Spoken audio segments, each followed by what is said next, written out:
How's it going, everyone? And welcome to a full strength episode of No Excuses with your favorite show hosts, Still. Venerian. And Wallace, I'm here to bring you the latest news and games commentary for the week that was, such as it was. We do have all of us here today, all at the same time, although we still we are on a timer again because Vern has to run again. Yeah, life doesn't stop ever. Stop. It does, but usually with a great deal of finality. Yes. With that cheery start to the show, if you'd like to get involved with the show, you can do so by sending us email at noexcusesvtw@gmail.com. You can follow us on the Twitter at noexcusesvtw, or you can join us in the Discord server, which you can get to by clicking on the link provided underneath the show description and underneath the show archive in the show description on YouTube, which hopefully still works. I haven't tested it, and I've got a note in there to tell me if it doesn't work, and I'll fix it. So yeah, as you might have noticed by my attire, we're queued for main scenario because time. Yes. So we're going to do a bit of labeling. Yep, and then we can mosey on over to Alice and just do the usual fallback. We need imagination, largely because there's just you kind of hit the wall at the end of the main story here and just stamp. I still haven't hit the end of the main story because I just don't have any motivation whatsoever to continue it. Yeah, I wish I could tell you that there was really awesome stuff ahead, but I really can't tell you that. I can motivate you. You have to get to the point where you just hear Speen. Oh. I do have wild and wacky anime luchadors to look forward to, but that on its own isn't enough motivation. Yeah, it's just. I mean, this is the first time I've logged in all week. It's just, how am I supposed to care? They've done so much to damage my sort of expectations and my feelings about this game that it's like, well, I mean, I could log in, but there's all these other games to play that haven't profoundly upset me. Yes. So, yeah, I know we've talked about it at great length on the show previously, repeatedly, but it's a wound that's still festering for me right now. It will continue to fester for a while until something happens to redeem it. I want to hear something from them. They've been very, very quiet. Even if it's something as lukewarm as to say that the response has been mixed, or that we've taken your feedback into account, something which hints that they did get stung by it. I fail to see how they could not be stung by it, because even if there was a lot of very simping feedback, there was a non-trivial amount of scathing feedback as well. There's been a colossal amount of, usually even the people that are angry on the at anything about an expansion, as they're talking about it and whinging about it, will still keep playing it. But I have noticed a significant drop-off in activity in the thread too with Final Fantasy on websites that can't be mentioned because of Val's government. A sharp drop-off. We're talking like it may get 10 pages in 2 weeks. Yeah. That thread's usually pretty poppin'. I mean, like, I've looked through a lot of, like, some of the larger content creators in the MMO space, and most of them that do commentary on the storylines and reception of MMOs and their expansions are at their best lukewarm about it. A lot of them have said things about it that I don't think make sense. Like, a lot of people have praised Luke Lamart's performance, and I'm like, the English performance was shite. I don't know what you're talking about. Like, it is objectively bad. This is not a matter of taste. It's objectively bad. Nobody can give a delivery that flat and expect to be congratulated for it. But mostly there has been a goodly amount of people who, if I was in the marketing department, I would want to court their attention, have been saying things about it that I would not want them saying about my product. And that surely is something you can't ignore. I mean, their handling of it is going to have to be somewhat circumspect because both of cultural issues and of simply the fact that there are things you should and should not say per marketing. But yeah, I want to hear something. I want to hear that that they've actually given consideration to whether or not this is truly the direction they want to go, because Yeah. it seems like a terrible one. Or just some acknowledgement that they're considering things. If I knew that the game had a future and that they weren't just planning to dive headfirst down the diversity first hole without caring about the quality of the actual writing, then maybe I would care more. But at present, I have not got hope for the future because they haven't given me any. So at this point, I'm just going to assume no news is good news for now because they're not doing the old school WoW thing where they double down, triple down, and be very vocal about it. I really do think you should pinch your nose and sack some days of free time to just get through that story, Fern. Just so you know what we're talking about. My free time is very limited, though. I think it's also kind of instructive because it is, in my mind, it occupies a very particular place of like, this is what it looks like when somebody tries to imitate good writing without knowing how to do good writing. Like it's very obviously a good thing that has gone off the rails rather than something that was just mediocre or bad from the start. Yeah, like Dustborn, for example. That was just bad right from the get-go. Yeah, I'll also point out it is a better example of what I'll call the Star Rail problem when it comes to acting and performance, because in this game we have precedents for these actors doing what they're doing as these characters and doing it well.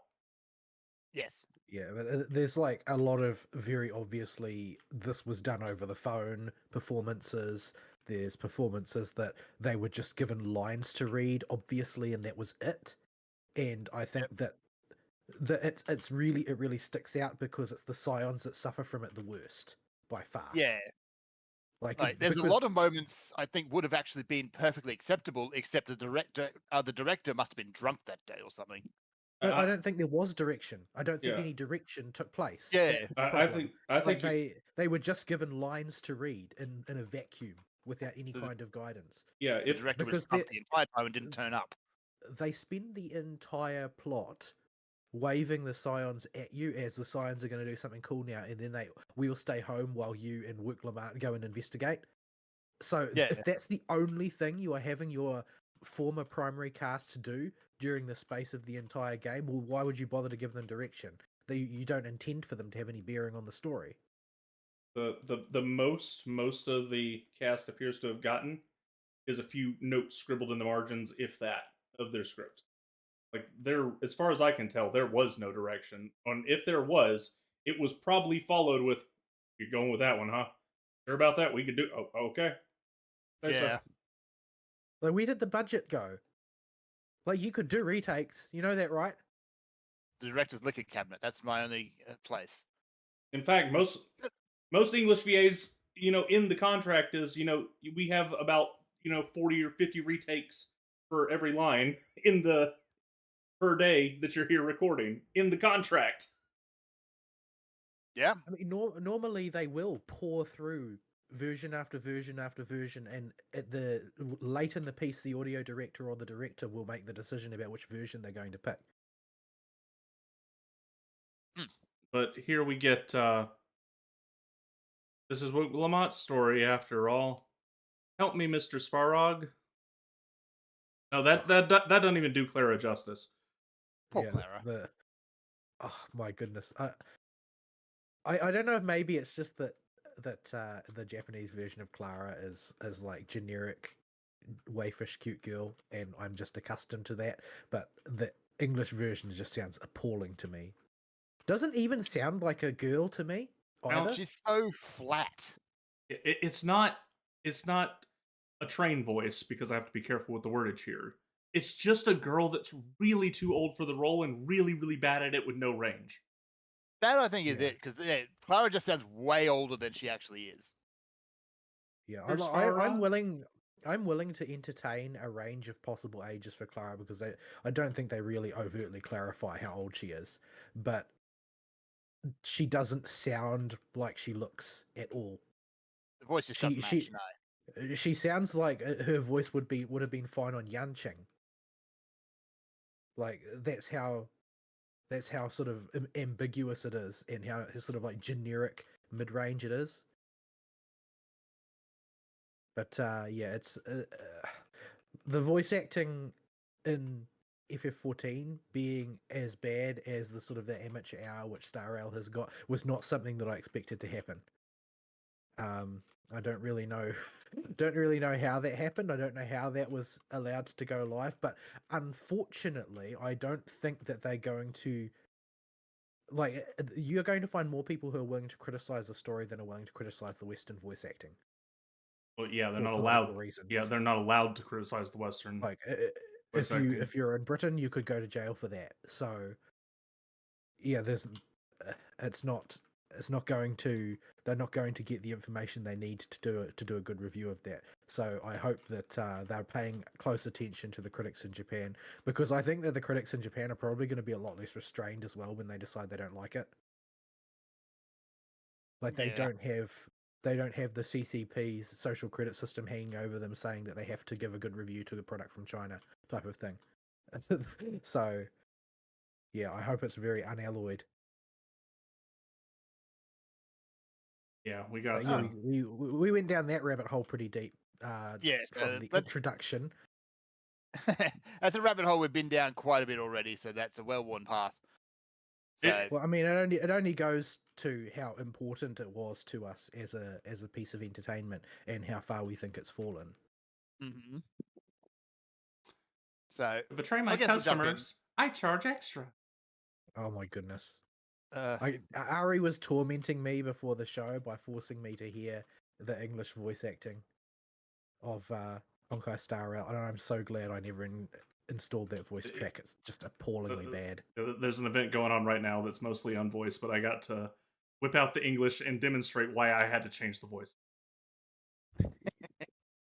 A bunch of characters I don't normally use, like your boy Sampo. I mean, Yeah. you keep trying to make the case that there's such a thing as a good Western dub, and you so far have failed to do so. Well, honestly, I'm just completely numb to a lot of this at the moment. It has to be spectacularly bad for me to notice it. it's betray Like my Wuklamuk customer. bad. Yeah. Well, Star Rail has some Wuklamuk bad. Have you heard Sampo? It does have. Have you heard Yeah. Sampo? I have heard Sampo, but honestly, I think it just kind of fits Sampo. Have you ever put Sampo on your team? If you would not say that if you'd heard Sampo in the Japanese. Sampo in the Japanese is a gem. Like, Okay. it's a completely unique way of voicing that Mhm. character that is so much more expressive. Yeah, the one in English just sounds greasy. Yeah, but it's only to me it only sounds sort of like amateurishly greasy. It's like, oh well, I want to sound like a slightly sus character, not Yes. like the one in the one in the Japanese is like a comic book used car salesman greasy. Okay, that would be better. Like he is like his voice lights him up as, oh, this guy's a comic character. This guy's not only is he up to something, he knows he's up to something, and he doesn't care because he's fairly convinced he can still pull one over you anyway. Yes. So anyway, my week, yeah, I played a little bit of Final Fantasy, and most of my Final Fantasy this time, I haven't progressed the story at all because I just don't have the motivation. So I've been just grinding monk, log in and do a dungeon maybe a day, and my front line, and just picking away at it a little bit at a time. It's not awful. It's a little bit dull, particularly at low levels, but a lot of classes have that problem.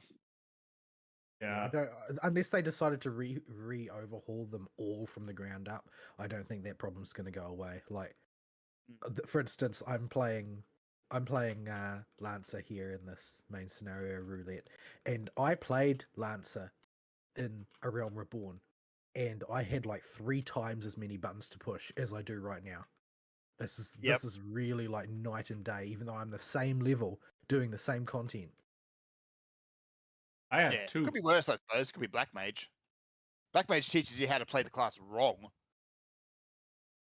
Yeah, well, that's sort of unavoidable because the tools Mm. get increasingly complex as you go up the levels. Like they just your meter sprouts more additional sort of bulbs and dinglings than Rincewind's hourglass.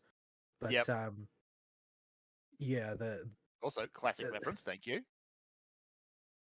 but yeah, it's in the case of Black Mage, I think that you would have a riot on your hands if you tried to streamline it. They already have a riot on their hands just from the minor amount of streamlining they did to remove time mana ticks from being the center of your theory crafting. Mm. Yeah, I'm pretty sure the Black Mages are about to have Yoshi P's head. Them and the Dragoons. And the Dark Knights. All of them seem to be the ones that are rioting with the class changes to this X pack.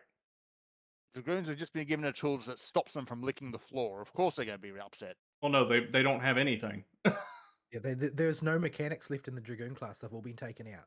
You just press Yeah. buttons in order, and you everything is a double weave because the only skill available to Dragoons now is to just hit buttons as fast as possible. That's all that you do. There's just a set number of buttons. If they are available to hit, you hit them, and you double weave as many things as you can. That's all. That's the whole class. Well, Remember stacking Mirage Dive or holding on to Mirage Dive charges for when the boss isn't about to run away? There was some thought to when you want to open up your eye to get your Skoggles and your Star Diver off an Endwalker. Mirage Dive is just an off global cooldown attack now. Yeah, remember when there was at least it does. Remember in Endwalker when there's at least a little bit of thought in that class? You know, you could do some planning and some optimization on the fly. They don't have that anymore. At this point, I missed the animation lock because at least you had to play around it. Tail looked particularly messy. Yeah, mine actually looks messy. I was like, do I have a hairbrush around somewhere? Because my tail looks scruffy. Did it always look that scruffy? I think it's just Castrum and Praetorium lighting that does funny things to characters.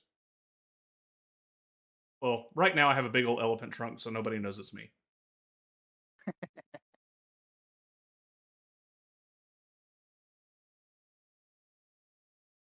Yeah, you got to have silly glams for the roulette. I wonder how many poor little newbies have come in here for the first time. Oh yeah, this big epic dungeon that's all built up, and then they see somebody dressed up like me. Yeah, most cinematic experience of all time. Of all time. I do have 2 glams. The first is this glam, which is just I'm going to go lay on the beach somewhere.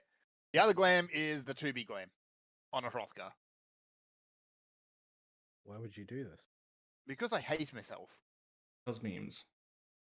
Because also memes. So anyway, my week, yeah, it's been worky, lots of faffing about, and unfortunately a good amount of time just sitting around watching stuff. But in terms of gaming, I did play a bit of Black Myth Wukong, the most popular game since Sliced Bread. Yeah, you're gonna have to give me a report on that one. All right, it is. People were saying they just made Neo again. In a lot of ways. So if they just made Neo again, here's the problem. Neo's a fine game until you open your inventory. Well, thankfully there is really little in the way of inventory management in Black Myth. Okay, that's well, I'll take it. We're good. Yeah, you have a list of things, and that's about it. Because they never ever figured out a way to make inventory management in Neo not the actual worst. Yeah. So you do pick up crafting materials and stuff like that, but they're just presented in a nice, tidy list. That's all. And most of them are just used to make consumables and weapon upgrades. So it is a Souls-like light, I guess you can call it. Because it's got a lot of the Souls mechanics, but it's just very, very easy, very accessible.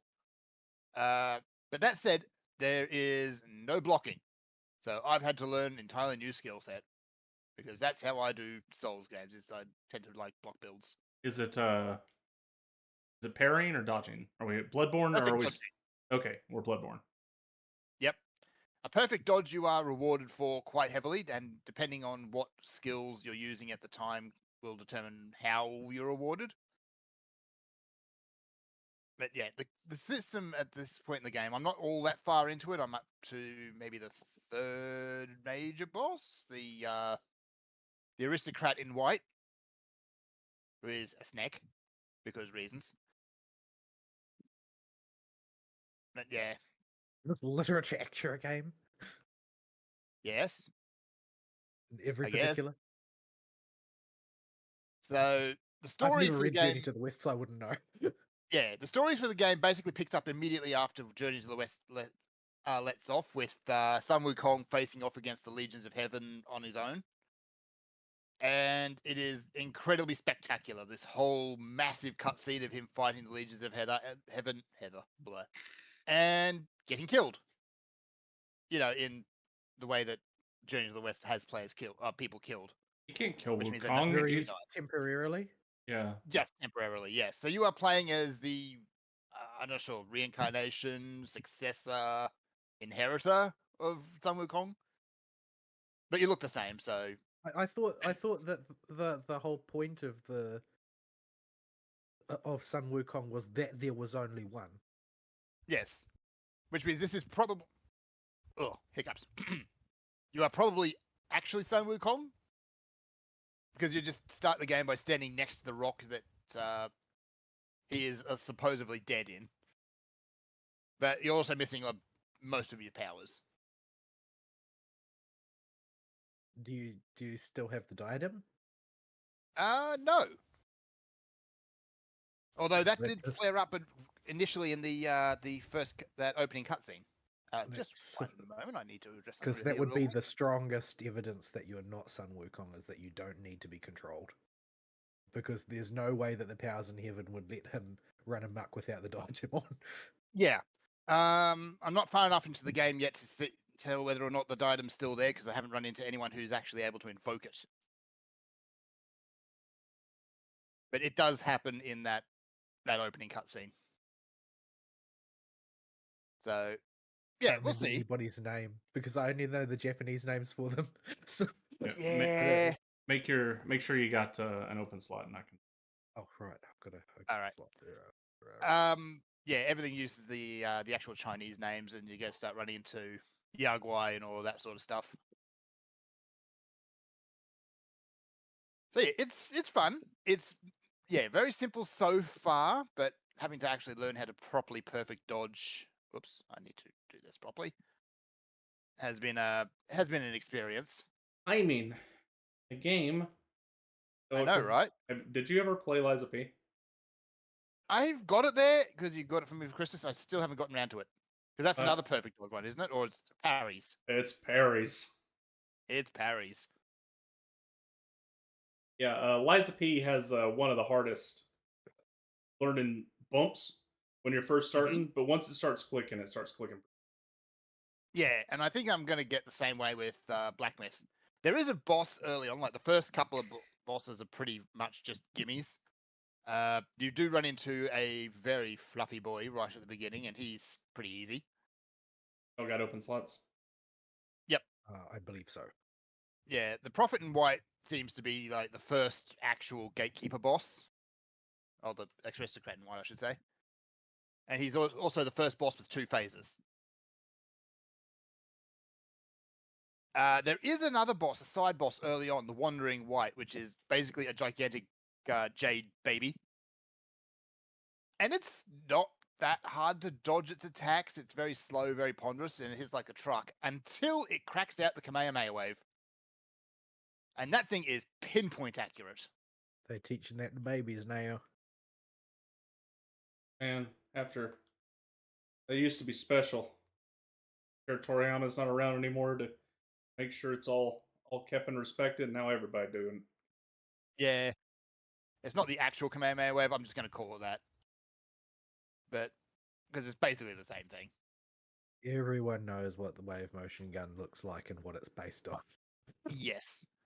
I mean, it's probably overselling it to say that every one of those has as its progenitor, the Kamehameha wave, but the Kamehameha wave is the one everybody recognizes, Yeah. especially if they strike the pose at the same time. Yeah, it doesn't strike the pose, but I think it does something similar to the hand gestures. It's a different gesture, but it's kind of the same kind of thing. But usually, because I'm not actually looking at the baby at that point, because I've just noticed it's going to do this thing, and it's perfect dodge or die. As a wise North American philosopher once said, "Get good."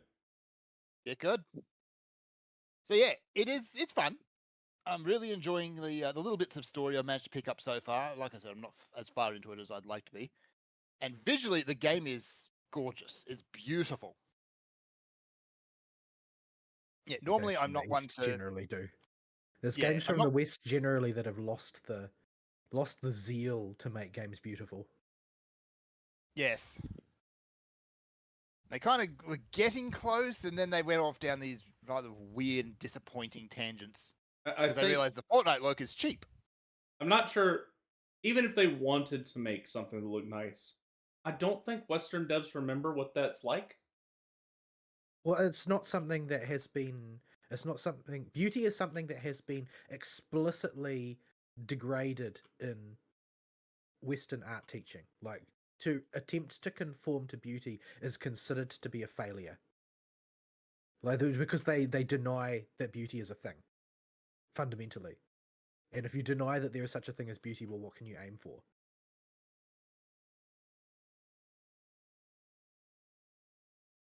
You're only going to get Concord in the end. Yeah. Concord. Holy shit, that's been a ride to watch that. That's been hilarious. It's been a laugh It a has minute. been. Yeah, we've been making in this game for 8 years. You're all bigots because you don't like it. Yeah, you should have released the game 8 years ago. Even if you say that, they have removed the tag LGBTQ+ from their Steam page. Yeah, Because too late for that. they realized that people were filtering it. Yep. Well, I'm just generally, going if that to- tag is on a game on Steam, it's some sort of incredibly cringy visual novel. Or porn. So, that's what I said. Speaking So- of porn, I am just posting some memes. They're not That's memes, really. They're screen caps. oh dear. What have we got? Hang on. I gotta see these. I like memes. And I'm afraid I might have to come through and delete something. Oh no. And people The can rule has actually been buy that? broken. Yeah. More importantly, the rule has been broken. The 34th rule has been broken at long last. Yeah, there's nobody wants to rule 34 this. Ow. I'm frog now. Oh, you found the frog? Okay. Yeah, you can use the whole room now. I'm just gonna frog. 'Cause, yeah, the characters are just no. You see, that they did not attempt to make the characters beautiful because that would be failure. What they were trying to do was be transgressive. That's their first and foremost concern.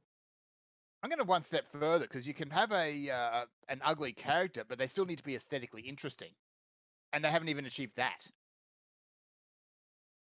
Well, I mean, that's because of the what my friend calls my style thinking. That you can dismiss any flaws or shortcomings in your artistry or design by saying, "Oh, but it's just my style." And like at the end of that road, you get Cal Out Sausage Mouth. Yes, So you get fat characters with noodle arms, sausage mouths. that's how you get corpo chic clip art. How you get Clippy. Clippy is an abomination. Yes. Clippy is the Mona Lisa compared to modern art. Also, for the first time, I've actually noticed that everything in here is omnipositional.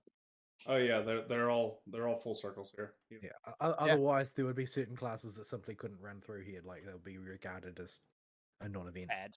Every single melee every class class will would drop be- down 2 tiers. Yeah, Yes. they would all be astrologian. Yeah, I never actually noticed that before. So, So yeah, Concord. Apparently, one of the developers has had a good old tantrum out on Twitter yesterday. So, there's someone pointed out, well, yeah, sorry, the game's mechanically fine, but it's just the wrong time for this game, and that was enough to set him off. So, yeah. The problem is that person was absolutely right. I don't know if there is a time. Realistically, I don't know if the game is mechanically right, and I don't think that people want to play as ugly characters necessarily.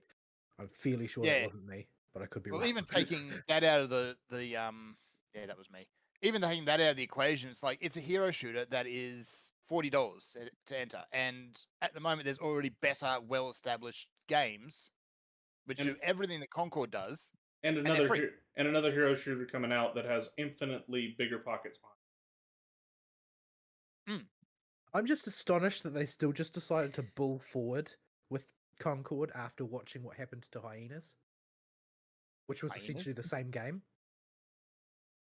I completely forget what that game was. Well, I just told you. It's the same game. It is the same game. No, I completely forgot it existed. So, yeah. I remember a title called Hyenas passing by in the news feed at some point. It was a team-based hero shooter with really, really ugly women in it. Yeah. There's been a lot of hero shooters, especially over the recent times, where they've popped up and they've gotten no audience and they've just died. Like Overwatch. Like, well, yes. Thing is, if they'd released Concord at like the peak of Overwatch disappointment, they might have actually carved out a niche. Nah, I don't think so. I think that the resentment for the audience just rolls off Concord in waves. I think it's obvious to people. They aren't fooled by it. More importantly, yeah, people are now a lot more aware and alert to that sort of thing. So that's why they're not buying into Concord, or one of the reasons they're not buying into Concord. There's a lot of reasons not to buy into Concord. Yeah. So, anywho, we got sidetracked from my week. The gate's open, by the way. Really, that's about it. It's still enjoying Black Myth Wukong. It is really, it's not perfect. Like it does have a few niggles. I simultaneously like and hate that they did not sync the English voice act or the lip sync to the English voice acting. So all the characters are still lip synced to Chinese. It's really hard to lip sync from Chinese compared to other languages. You'd basically have to redo the whole thing, yeah. Like it's it's a challenge to do it from Japanese, but people are experienced at that now. But it's much bigger challenge to do it from Chinese. Yeah, so much of the variation in speech is just not really. It doesn't work. Communicated the same way, so yeah, it's a tougher challenge. It's quite doable. I've seen it done before, but it's not really worth the budget that it takes. Especially if your primary market is not the West, and Black Myth Wukong is not trying to sell to the West. People buying in the West not buying it is a bonus to them. Yeah, but I kind of appreciate it because it kind of gives it that old cheesy kung fu movie vibe instead, where having the lip sync just completely mismatch. And let's face it, a lot of those old cheesy kung fu movies are based on generally West in the first place. So yeah, it's a good time, and I don't feel ripped off at all for buying it. There is a collector's edition, which I think gives you an alternate skin for your staff, and the pre-order gives you a gourd, which allows you 1 extra healing charge. But that gourd is also non-upgradable, so you can upgrade your first regular gourd once, and it's just completely redundant at that point. It's going to get scaled out real fast. Basically immediately, yes. Yeah, so it's just basically a little bit of a bonus for your first 10 minutes of play type of thing. Basically, yeah, because you get that first gourd upgrade early on-ish, but you get it just in time for it to actually matter. So before that, it doesn't matter anyway. All right. Other things is I've still been chipping away at a few ongoing anime. Still enjoying that. But I also sat down and went through the entirety of Helk. Finally, It's an you know, odd one that. Mood It's an odd Whiplash, the one. anime. Yeah, I'm not really sure what it's trying to be. I I thought that it was Yeah. just going to be like a goofball comedy in the first episode or two. It is right up until it turns horribly dark. It goes some places. It really does. They're not the places I expected. So yeah,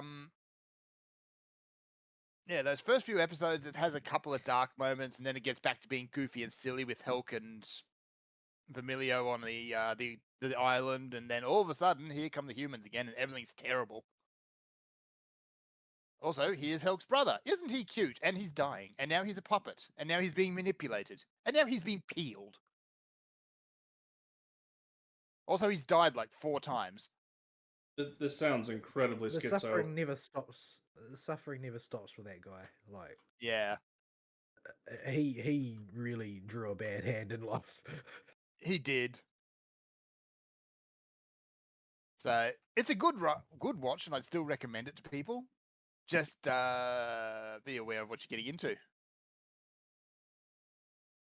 I mean, it's sort of vaguely implied that in the end there will be a happy ending, but the road to get there is going to be incredibly long.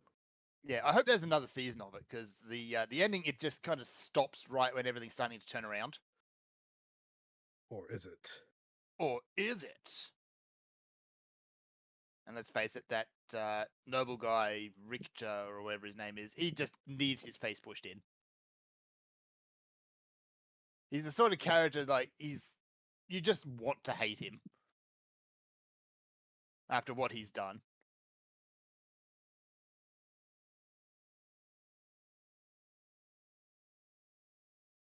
There we go. So yeah, that's basically been my week. It's been a whole lot of nothing, a lot of work, a lot of other stuff. I tried to interject in your week all week. A week? In I your- noticed you keep trying to send me diabetes and cancer. Stop it. He quite successfully gave me brain cancer. Yes. Like 3 days, and I haven't been able to get that song out of my head. Tita. The moment I clicked that video and I saw what it was trying to do, I shut that down real quick. I said, no, I know what you're trying to do. I figured you would do that, so I sent you pictures. Yes. Oh, It's actually Blue quite Archive. it's actually somewhat of an old meme in the community, but it has been a surprisingly enduring one.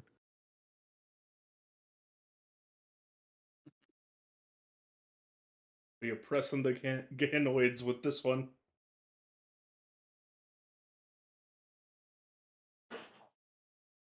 Oh dear.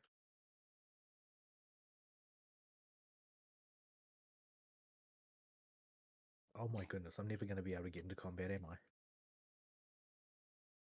I? Things just die. How am I supposed to summon my Dreadworm trance? Oh, you don't. Ruin. Just ruin. I haven't been able to get a ruin off. It's just been energy drain, festa, energy drain, festa. We got the chest.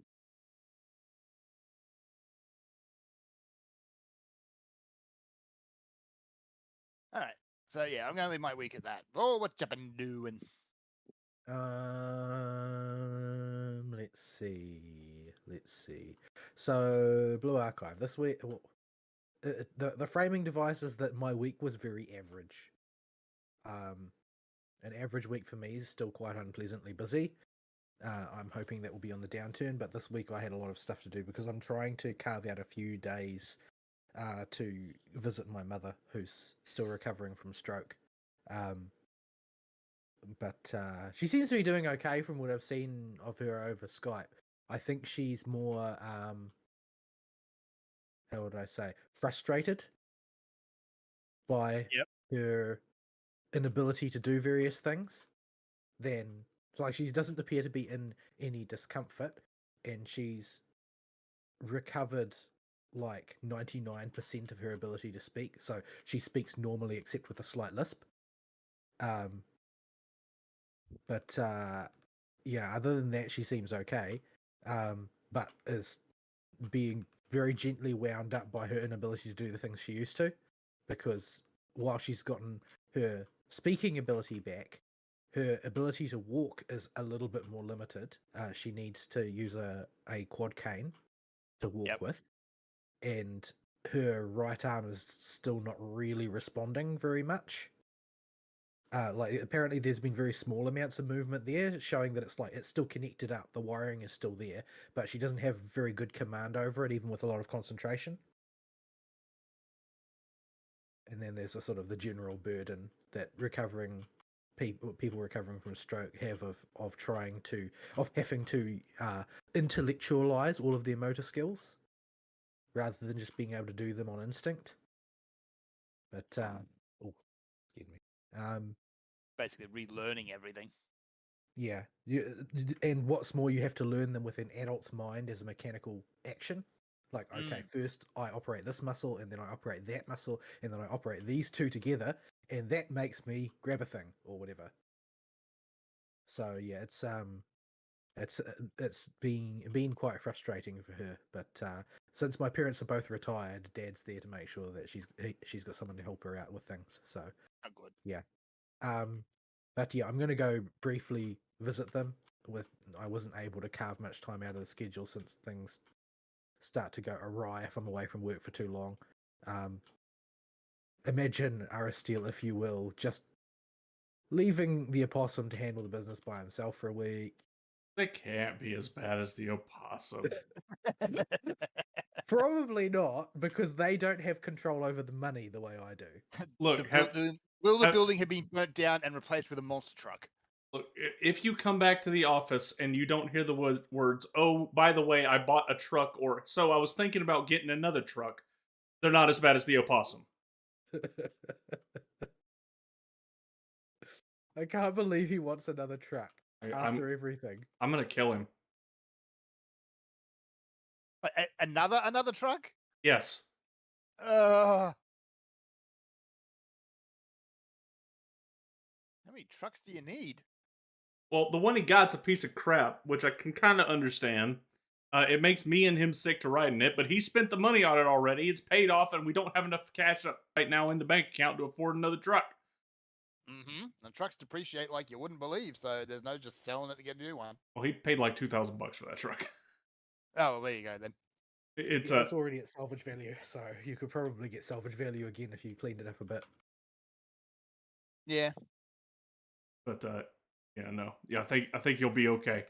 And now, if you roll into the parking lot and see a random truck with a company credit card in the driver's seat that's been used recently, then you might have to have a sit down. Then you got opossum tier problems.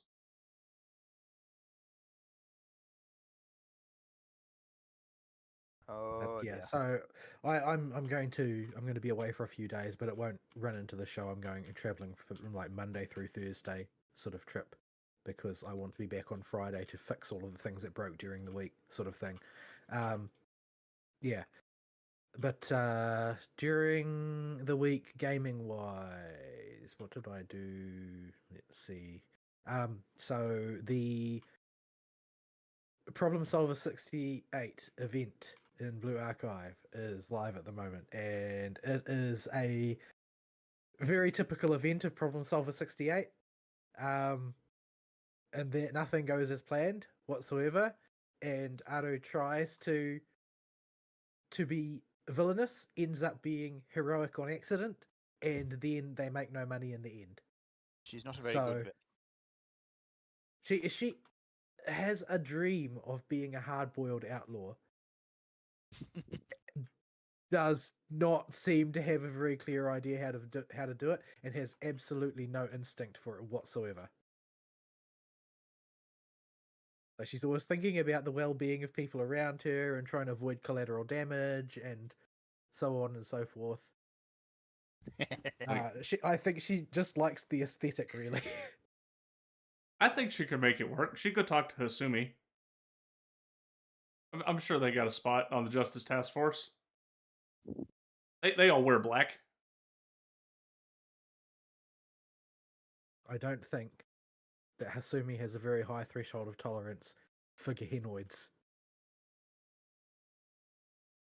But yeah, so it's a fun little event. I enjoyed the story. It's basically involves a lot of them attempting to pull off a ambitious mission, but it seems that the entire rest of the Kivoto's criminal underworld are also attempting to do similar things, and it all turns into a big mess in the end, while Aru tries to act like she's got control over the situation at all times. Does Faust yeah. and the gang show up? No, they don't show up at this stage. I'm very sad. Well, they can't appear in every event. Like it's a gag that has to be used with a light touch, because I mean, when it does get used, it gets used with incredible drama. But you can't have incredible drama every time if you use it all the time. When they came back, you don't bring out the big boss for every little mission. Come on. Could have them just make a cameo at the end, watching over Little Problem Solver 68. Like, oh, we were going to intervene and stop shenanigans from getting too shenanigan, but turns out we didn't have to. No. It would have helped if they had. Things got way out of hand. It all takes place in an opera house, and by the end of the story, the opera house is just a pile of rubble. Of course it is. Oh dear. And depending on your point of view, either none of it is Problem Solver 68's fault, or all of it is Problem Solver 68's fault. It all depends on your point of view. But yeah, so I enjoyed that. I enjoyed that little story very much. The event itself was nothing to write home about. It's not like the last event, which was really intricate and ambitious and had heaps of extra mechanics and like RPG playable sections and that sort of thing, where you would actually wander around Gehenna as Hina and talk to various people and that sort of thing. All animated using their 3D chibis. Nice. So they do have.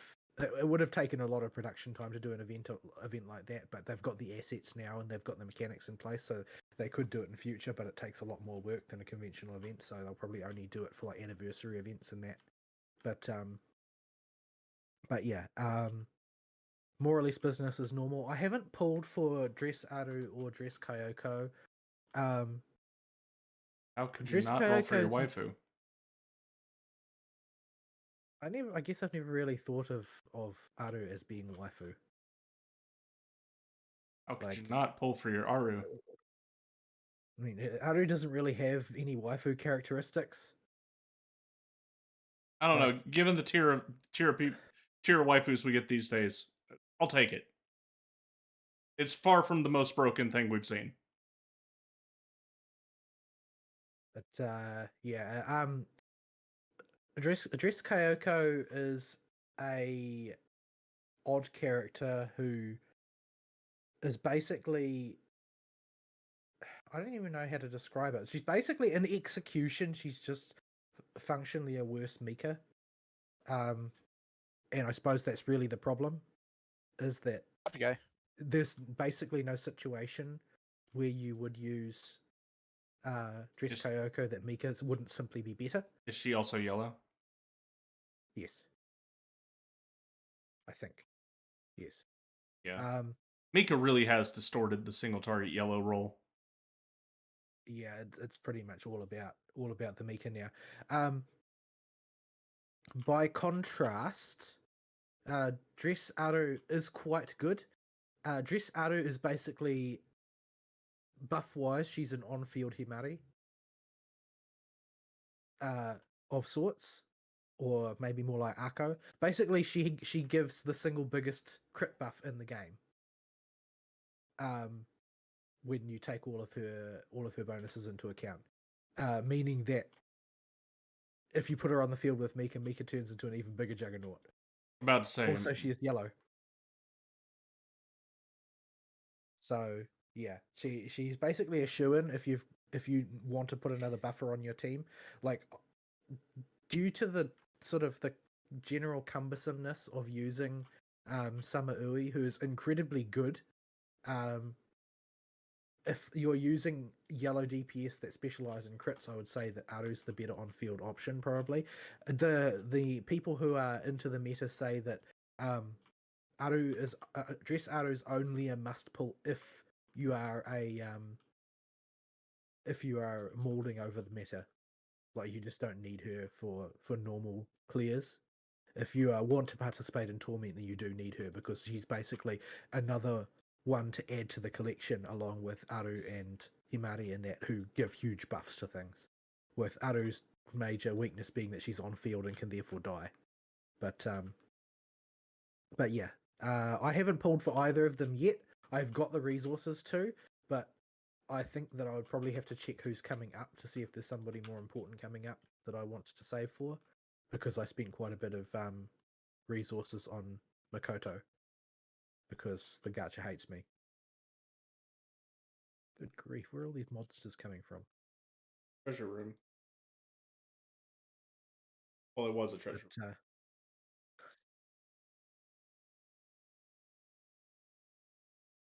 But yeah, I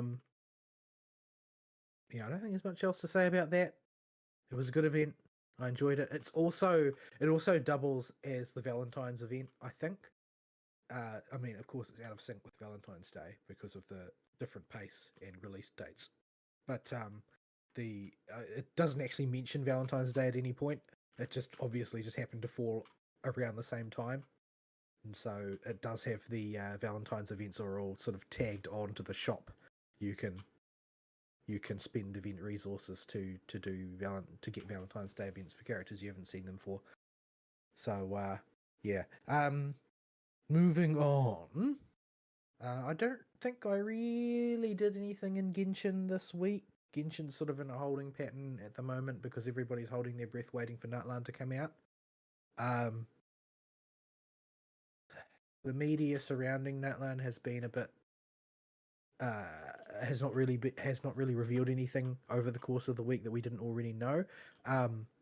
The web events I think the community has managed to unlock all of the stuff now for it, which means that at launch of Nutland, everybody's going to get 3 of the Natlan region crafted weapons, which will be handy, especially since it contains the only defense primary stat polearm in the game, which is sort of quite ideal for Yunjin, who I use on my Geo team. So that will be useful. I have not pulled on Emily, and I'm still vacillating about pulling on Emily because her sort of long-term value is still really unclear. I got a hunch that there will be a Natlan character that can really abuse her, but over Pyro Archon Cough. Yeah, like that team will be able to abuse her, but Pyro Archon will be perfectly fine without her. And if you don't want to play a burning team, then you can you'll be fine without her. There'll be other ways to adapt Pyro Archon around, because every other Archon you can just kind of just squish into wherever. Yeah, that my logic is that if they really want, if they have made very little money off of Emily specifically. Like the numbers look like pulls for Yellen are about 15 to 20% higher than pulls for Emily, who she's sharing the banner with. So an old Leeway character is doing better. That being the case,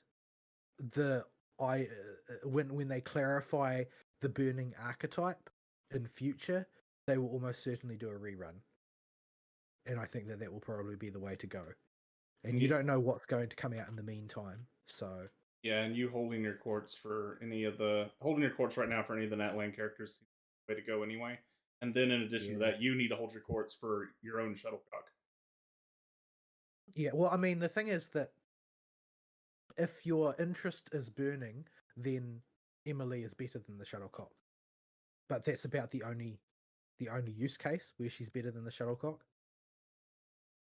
But yeah. At any rate, who knows when Nahida's going to next grace us with her appearance.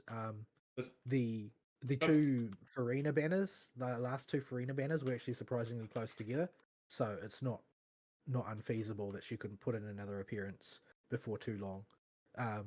But they probably would. I would say that the most likely case for her next appearance would probably be after the Pyro Archon, though, just based on the way they historically structure these things. So, yeah. But then there's also the question is hanging in the air: will they just aggressively power creep everything from Sumeru with Netland characters? Because there's people have been saying a lot of that they're a little bit uncertain about the way things are going in the beta testing servers. That it seems like the overall power level of characters is just too high and will make other characters irrelevant.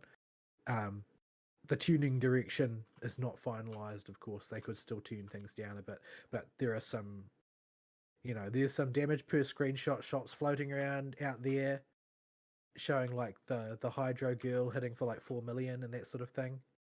Yeah, I mean, you can do those kind of crazy big numbers with Navia too.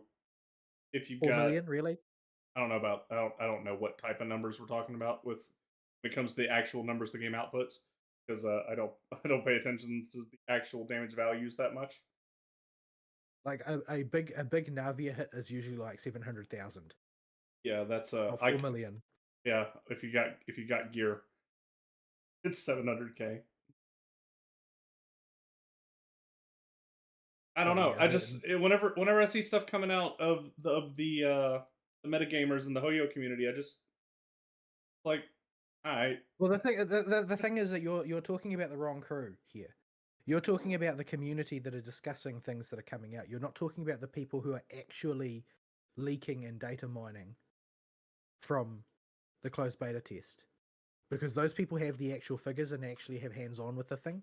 They have a clearer idea of the power levels, and I've seen these two communities sort of like operating in tandem recently with the recent release of Jiaochu in Star Rail, whereas basically the whole community was doomsaying the crap out of Jiaochu.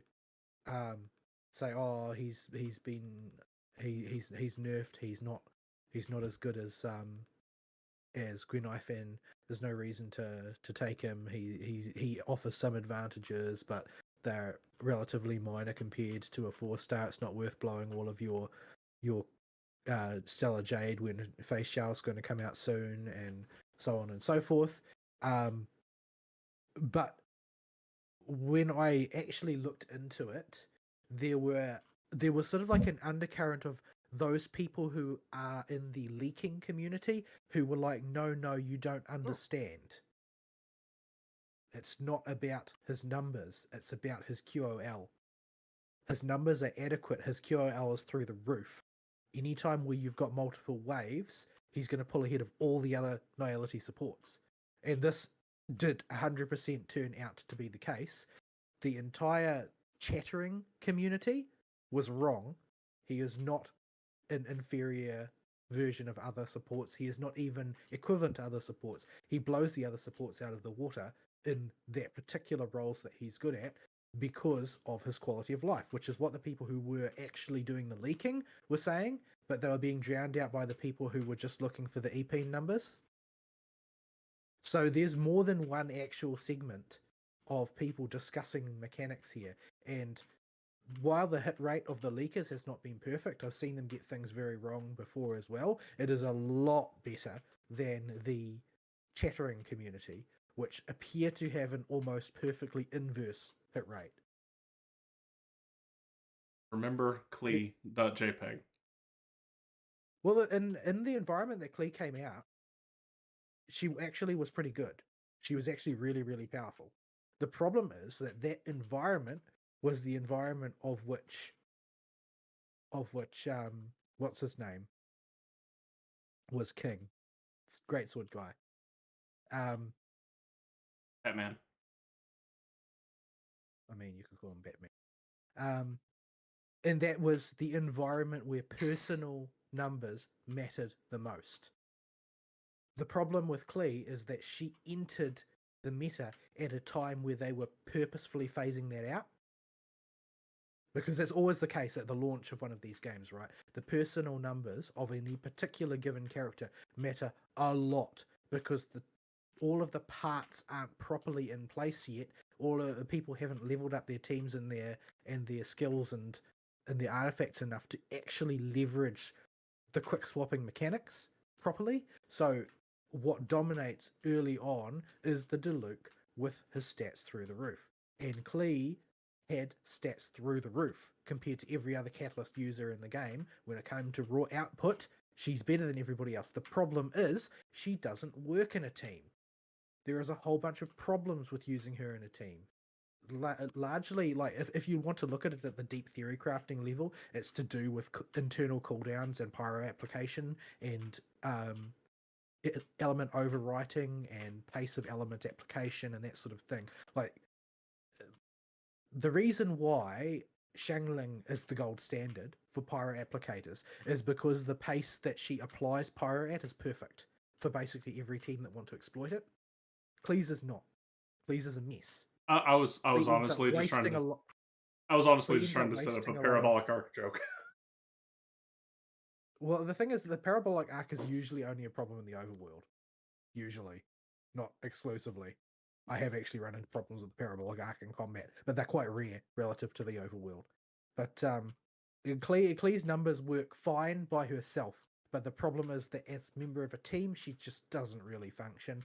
I don't think it would take much adjustment to fix her.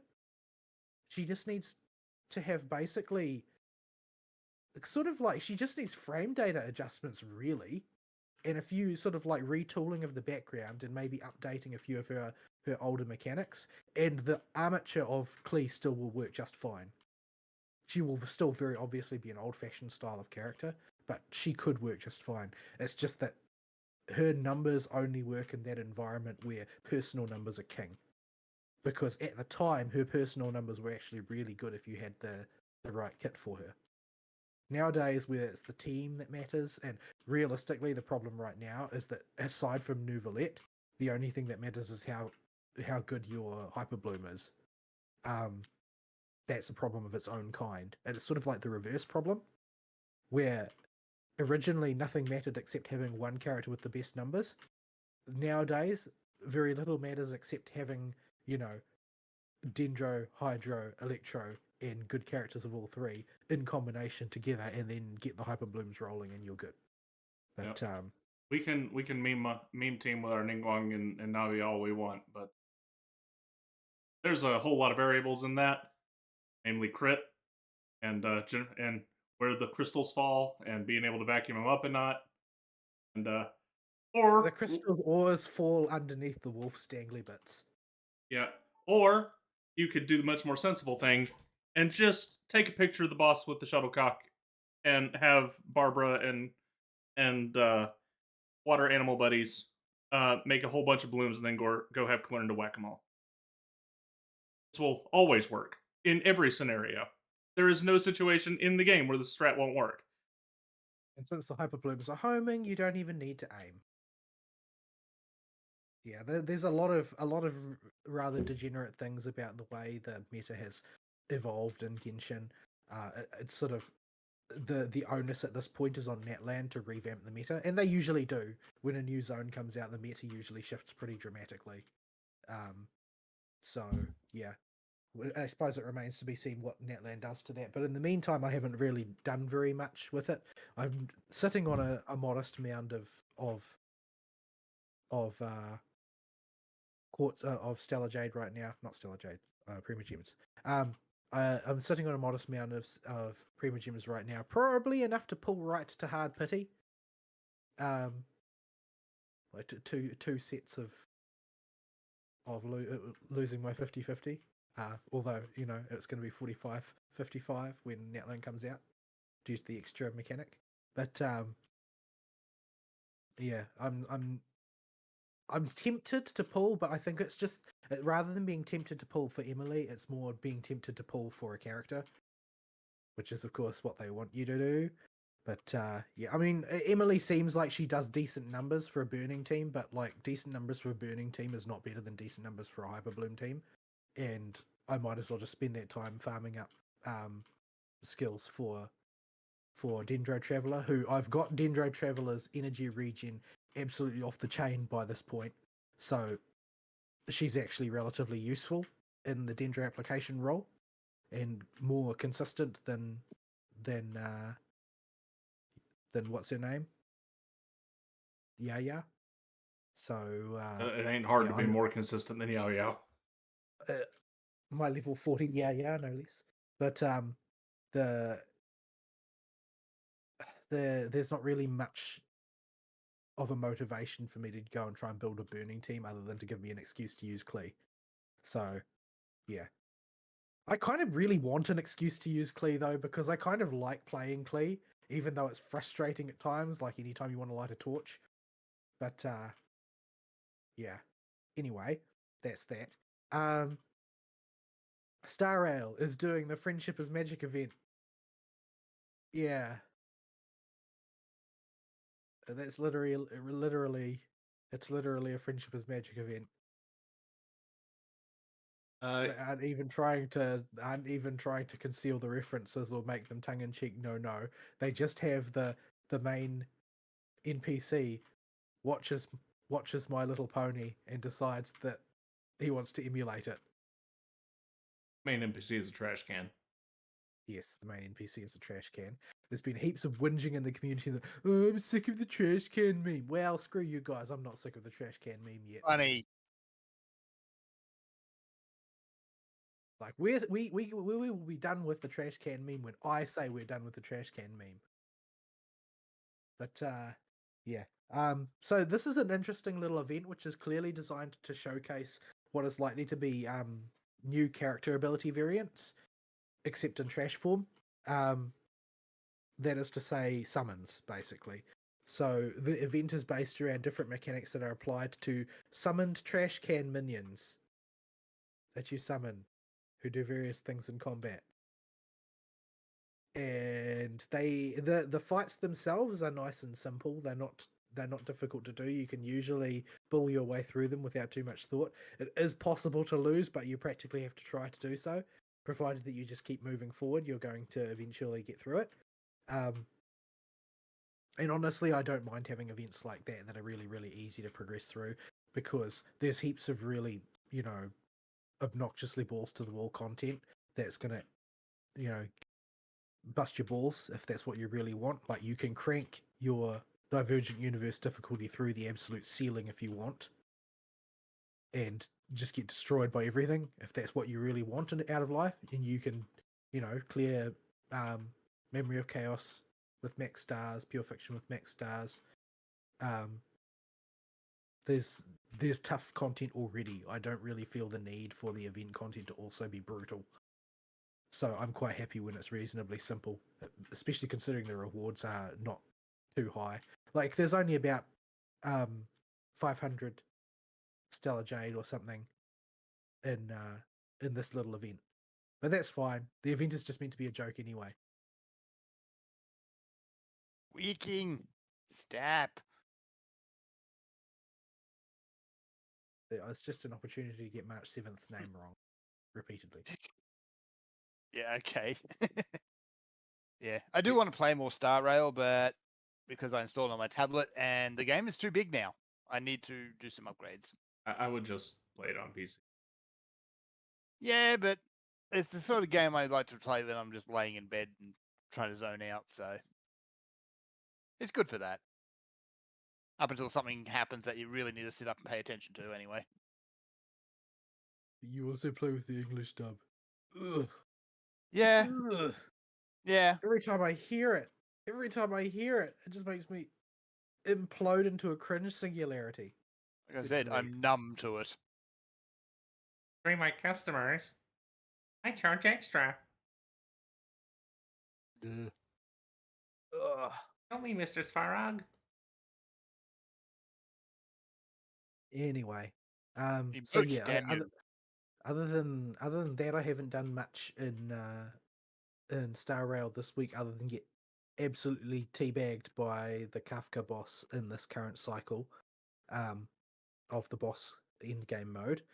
I am paying the consequences of not building up Doctor Ratio and March 7th at this point. So yeah, I've put this off long enough. And the thing is that all of the leaks suggest that Face Shao will be an incredibly powerful wind type follow-up character, meaning that the next cycles of the end game to come out will probably also be follow-up themed, which means for like the fourth cycle running, I'm going to be behind the 8 ball. So yeah, I'm going to have to build up our boy Ratio and hope that it's weak to imaginary.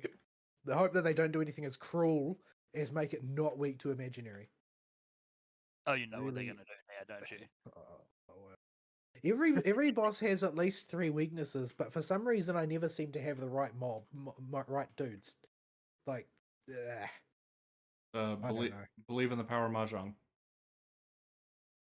I could believe in the power of mahjong. That is an option, but I don't have sparkle, so it would make things really difficult. There's a banner that has her right there.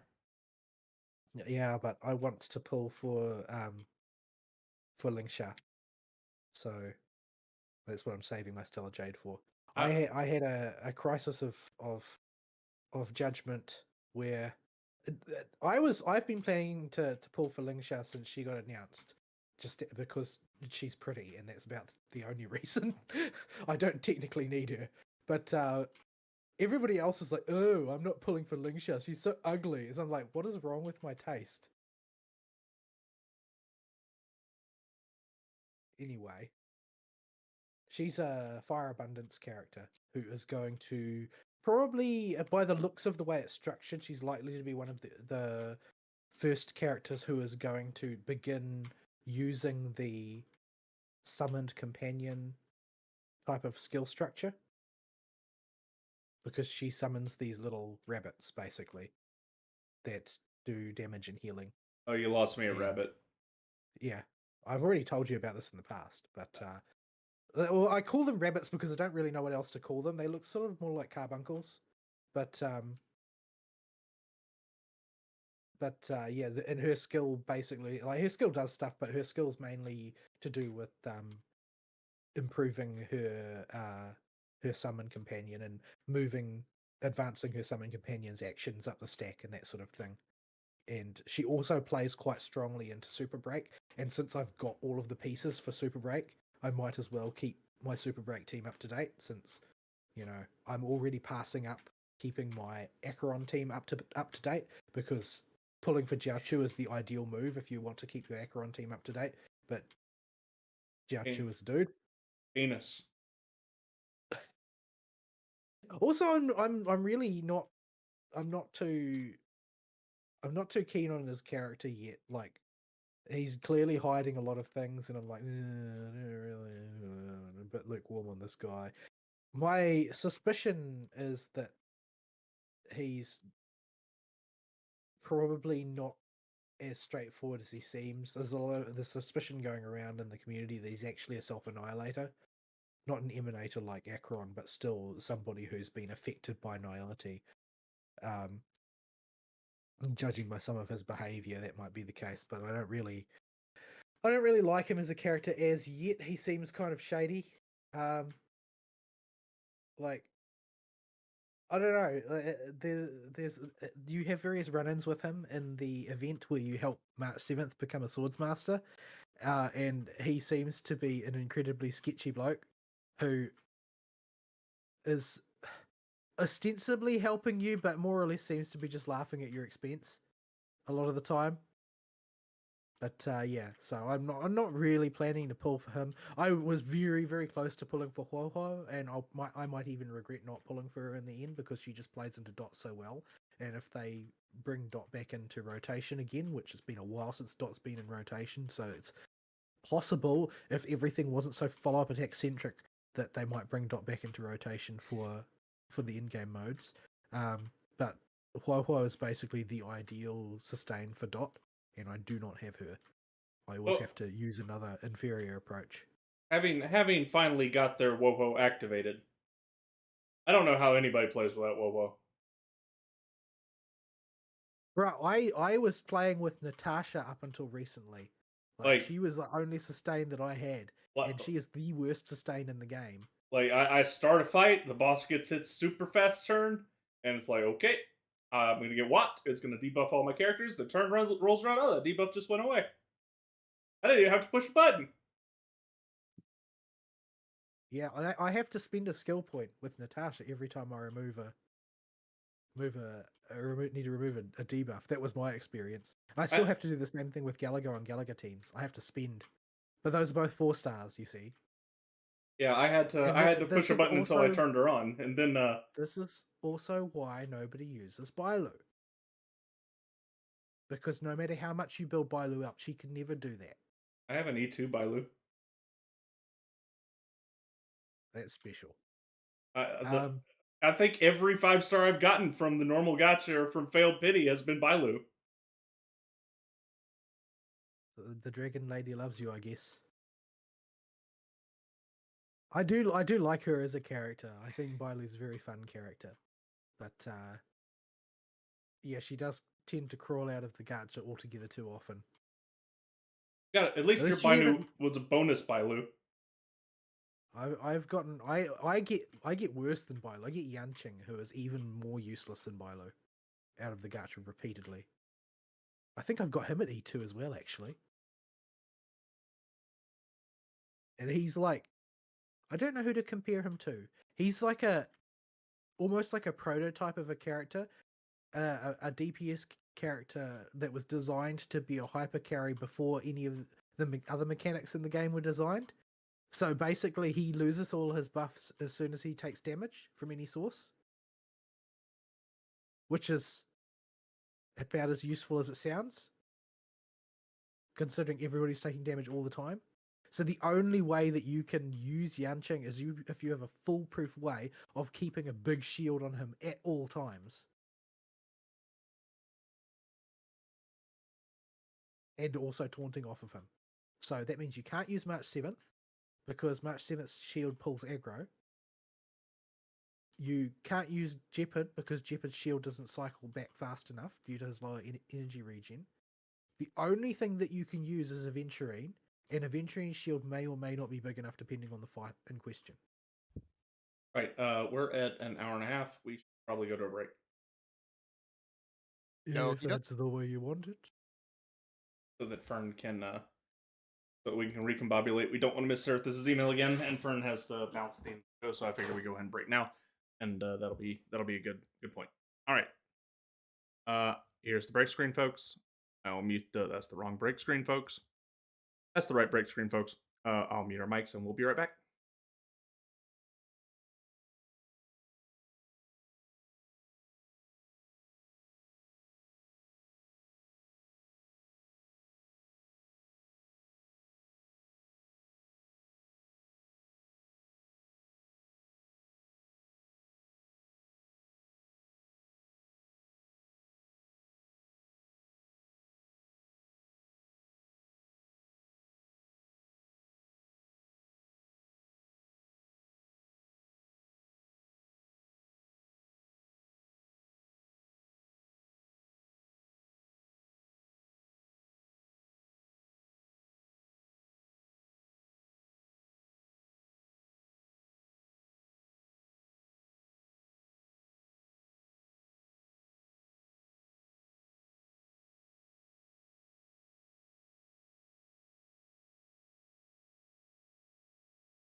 And we're back, and we're unmuted. Yay! And Ari's bladder is nice and empty. Yes. So, Yeah. we'll finish up Paul's week, and then my week does not consist of very much. We have an email, and then I think there might be some stuff Fern wants to go over for the week stuff, and we'll tack on any extra news that we have before Fern has to run, and we'll call it there. Yep. All right, charge. Right, so where was I? That's that event. So the other game I played a little bit of ZZZ. Like it's not my primary game by any stretch of the imagination, so I haven't played that much of it. But I have played it. But I'm running into the same sort of issues I ran into Genshin for that matter. To be quite blunt about it, in that I can't do reasonable clear times because I don't have built characters of every element. So I can't deplete shields. So yeah, the game basically hates me at this point. And there's not really any way out of it other than to pull on the gacha. So yeah, it is what it is. The game wants you to Since pull on the gacha. Since the gacha hates my guts and is only interested in giving me Piper over and over again, there's basically no way out for me except to muscle through with a lot of poor rank clears. That's all there is to it. Yeah, the shoe with pulling Grace early. Grace is a character that will rebound and become useful later, but early on you're going to run into an issue where it takes you about the same amount of time to apply anomaly buildup that I do, but your mobs don't have the kind of health where that matters. And you can't use that to pop shields, because it just takes too long to build it up for you, and your clear time requirements are stricter because you're at a lower difficulty level. That you don't have the increased health on the mobs that give you like an extra minute, but they give you an extra minute or two to get the clear. So you've got Grace, who would be great for that particular scenario you're talking about with mobs that are shielded. But you don't have the anomaly buildup rate on her yet, and getting it takes quite a while. And you also really need to get your ambi built up as well to supplement the electricity. And this still won't matter. I can't upgrade my characters any further. So yeah, and this still won't matter until you unlock the drive discs that really lets you crack into this system. And it's a mess of a system. We thought Genshin and Star Rail had some wackadoodle interactions with their stats. ZZZ just was like, okay, we got a problem. We have an action game, and we need to find a way to make it a numbers game. But on the plus side, Ambi and Grace will come back around at the end game. You just gotta get there first. Well, I don't have anybody else. Like, there's not, like I said, it just gives me Piper over and over again. It's not like I've got other tools in the tool chest to use. Yeah, I'm just saying that. What do you want me to use, Ben? I mean, you could try and let me know how that works for you. I'm gonna bet it's not gonna work very good. Yeah, so I think that basically they mandate quite strongly that you have built characters of multiple elements too early, in my opinion. Like, it's just it's the whole thing is an exercise in frustration. Now, every time I see a coloured part on a health bar, it's like, well, I can write off this stage then. It's going to take me an eternity to chew through it. The other issue right now is there just are not very many options at all on the gacha for your DPS slot. Like, unless I don't even have a DPS slot. I can't afford one.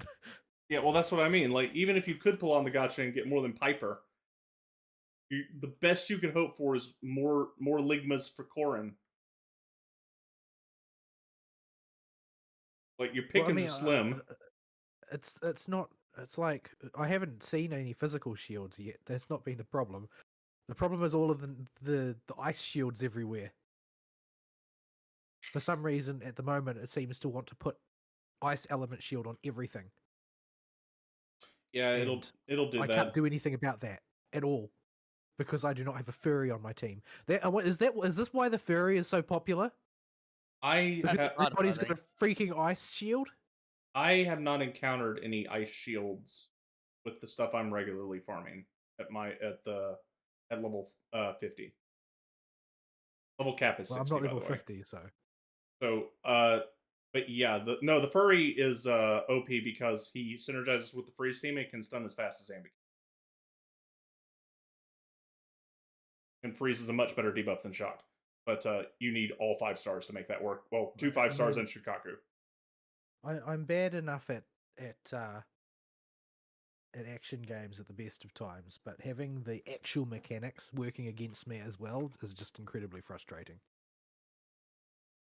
Maybe I've just been pulling really unfortunate combinations of enemies or something, I don't know. You do get a free Shukaku later, although don't ask me how to play her, because when I saw what was involved in that freeze team, I gave up on it. Went with the shock. Well, I mean, I'm going to have to use Sokaku because I don't have any ice characters, and when I finally unlock the free version of her, that will be the only one I've got. Like I don't think that they should have leaned into element at all as a mechanic if they were going to do it like this, because like the only ether character I've got is Nicole, and everybody else I've got is physical except for Ben. And not counting shock because we've already established that I've got shock characters. So that means that I'm completely out of any usable fire or ice characters, and my only ether's a support. Grab that rage in that chest.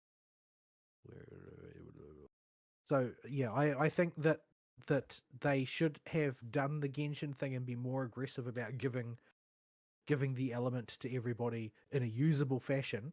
Like, you can't use amber in combat very effectively for fire, but the purpose of amber is to light torches, so it doesn't matter because a bow is actually the ideal tool for lighting torches. Yes. So they've given you the useful thing. Having, your element on like a tank or a support is usually not that helpful because you won't be able to apply enough of it for it to matter. Yeah, you can Like get the number of times I've managed to stick ether anomaly to something that has shock anomaly on it, I can count on one hand because it takes too long to build up the ether anomaly using a support. Yeah, Nicole's actually really good at stacking up that ether anomaly, but Only if you've got the skill points to burn on it. if you need the gear for it basically, and it's just that gear is so far outside of Rage it. Rage it. Rage it. Rage it. Reggie. His body is ready. You can tell he's a Manticore now. Yeah, there's a whole lot of shoes with ZZ's early game that I really just can't defend. They've just kind of botched it. Yeah, like in every scenario, I keep hitting sort of different snags. Like the first and most obvious one was that everything had not enough hit points for me to learn the mechanics. And You now do I've kind run of up just smack stuff early on, yeah. and now I've run into the situation where I simply don't have a way to tackle the mechanics because the gacha did not deign to give me one. End of story. Yeah, well, when it comes to your DPS slot in particular, they really do hose early free to players bad because your options are physical and physical. Yeah, like I just use Grace as my DPS because her stats make her do more DPS than the physical ones I've got available anyway. Mm-hmm. Because not only do I have Grace, but I have Grace's signature W engine. So she's just going to outmass the really quite bad 4-star DPS units that I have access to. Yeah, they made a pretty big boo boo. I think with they made a good call by giving everybody Ambi because a stunner is very necessary for good clear times. They did not make a good call with their DPS lineup, and there are just not enough. There's just not enough diversity in the 4-star DPS lineup at all, even if you can pull on the gacha, to give players options for that slot.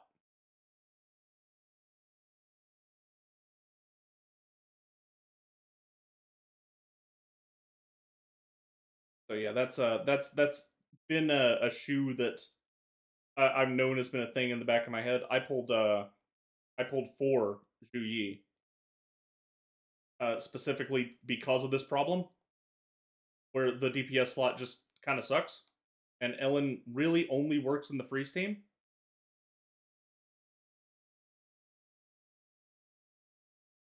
So and because so the reason why in the end I haven't pulled on the current banner is simply because not because I think, oh well, she's not as good as Anby, but because I have Anby. End of story. Like, I don't need to supplement that slot the way I desperately need to put bodies on the ground. yeah, you need somebody that can do the damage. Yeah, so I'm just hoarding at this point. I mean, I'm not playing enough for it to amount to very much, but I'm just holding my resources, because when some real juggernaut of a DPS unit comes along that can actually put the hurt on once the stun is in place, then I need that character, because my problem is I can't make HP go away. It has a penis, but coming in the next patch, there's a 4-star lightning DPS. If it has a penis, I'm not interested. Raging, something go grab that rage. What rage? Where are we? It's Where are back we? in the first.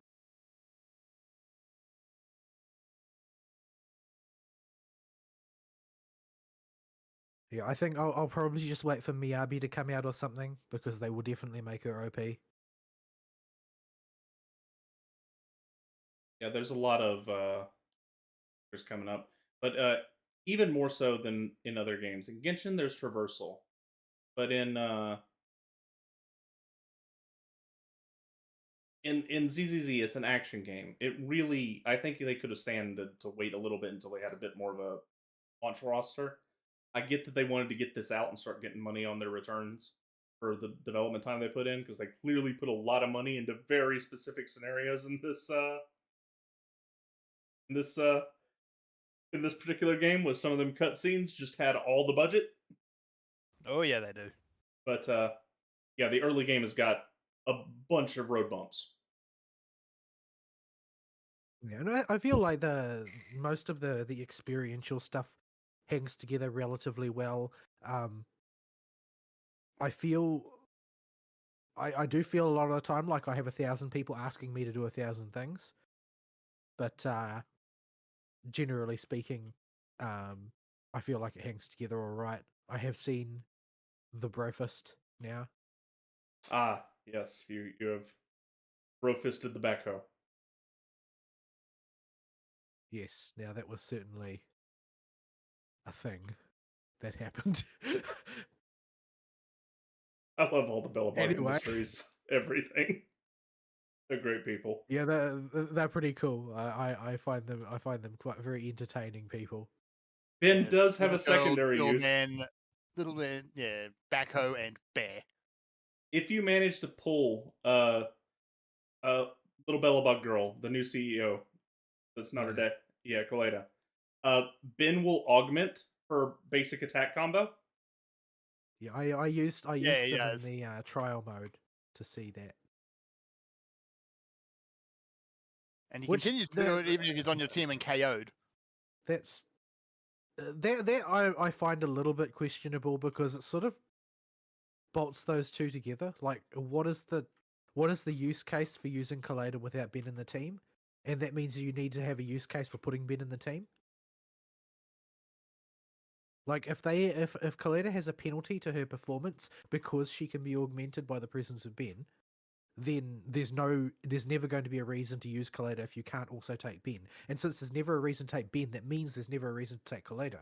So this, as a design concept, seems very strange to me. They already are leaning into very heavily bonus I haven't looked bonus much further synergies into it.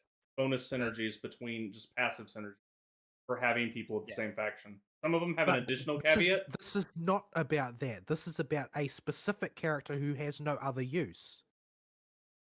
Yeah, but I'm thinking, because they're like, oh, we already put this here, what's this other thing? And they don't realize that what they've sunk themselves into there.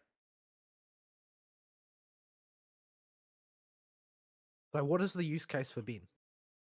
He is a bear. Right That's now, nothing, because they have that stupid once again made clear time their only metric that matters when the game first comes.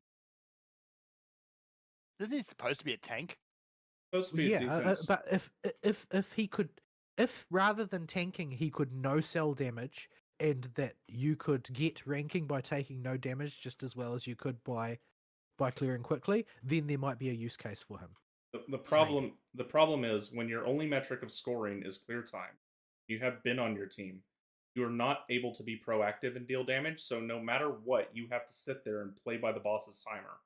Whereas if you have a proactive team, you're saving yourself dozens and dozens of extra seconds by just being on offense instead of having to sit there and wait on the boss. Because bosses can sit there and do nothing for like a full 10 seconds sometimes.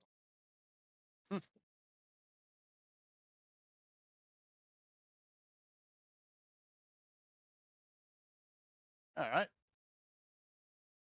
Anyway, I don't think I've got much else to say. There's a heaps more of mechanics and systems and that I haven't had a chance to dip my toe into in ZZZ because it's not my focus game at the moment.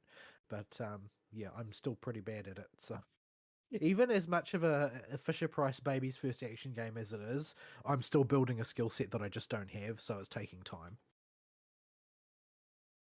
You'll get it. It'll just click eventually.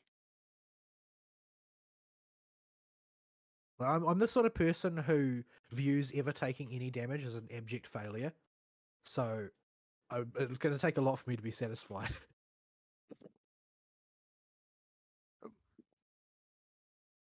All right. MX. Mimics, a room full of mimics. So we can, I guess, jump onto my week then, and then ready to prep the. Yep. So, Shoot. My week doesn't have very much in it. Not in terms of media, anyway. You did an entire chapter of Star Rail. I did from the deer to the to the fanny lady. What? I've never heard anybody call her that. Well, I don't hang around in your Genshin circles or your Hoyoverse circles. I don't know what her fan name is. It was like Fantalia or I don't think she has a fan name. The lady with the big fanny.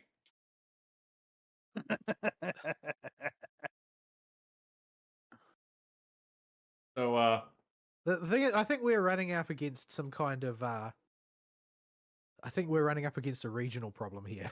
Yes, we are. Because of what that means in the Commonwealth compared to what it means in the US. I mean, Yeah. did you see how in the big US, she got? it means but. In the Commonwealth, it means something else. Yes. Oh, does. okay. It's incredibly rude. Unbelievably rude, yes. Like this is the same style of difference as us thinking that cunt is a perfectly reasonable word. It is. Ah, okay. Well, I'm American. So American.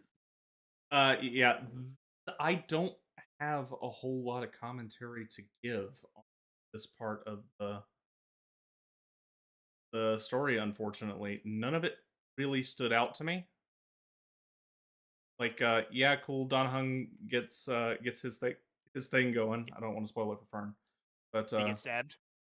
Yes. Yes, Yay! But that's like Tuesday. That's not a spoiler. That is.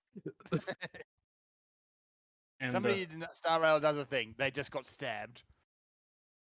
I mean, it's going to happen. It's more or less your And I destiny if you're in that game. And I just flubbed my my 3-hit combo. Bah! Considering that every member of the Astral Express has been imaginary damage for at least part of their career, everybody's wondering when Himiko is going to get stabbed because she's the only exception. And the way you get additional powers is usually, not always, but usually involves some kind of impalement. Nah, backstory going to come into effect here. The train's going to get stabbed for Himoko to get hers. I mean, that's possible. They haven't done much of anything to the Astral Express yet, other than that one time it got swallowed by an insect. What? You mean when This must be Argenti? a very, very big bug. Oh, it was when Argenti was sitting You there. fought Argenti, didn't you? Yeah, but I haven't actually gotten that far into his story. I kind of hit the wall of, Oh, you couldn't kill Argenti. Is that Oh it? yeah, I killed Argenti, and the next wave, that's- the one after that. Oh. Oh, okay. Yeah, He ran into bug problems. I ran into bug problems. The worst mob in the game. Those bugs are a problem. RSU had no problem because he was at the right sort of level, gear level, team composition that he had a good means of handling the bugs, so they presented him with no issue whatsoever.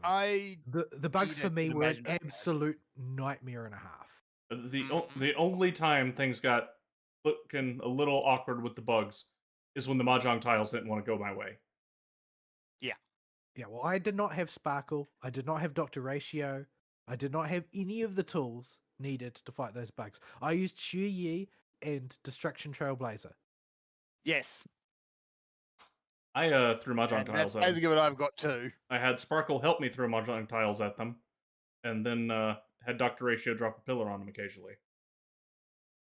Yeah. I'm hanging out in this room because we'll have to read the email eventually. Yep. So after we read the email. Yeah, but the Shansho the Shansho arc was disliked by a lot of people, but I think it's I think I did not feel so badly about it.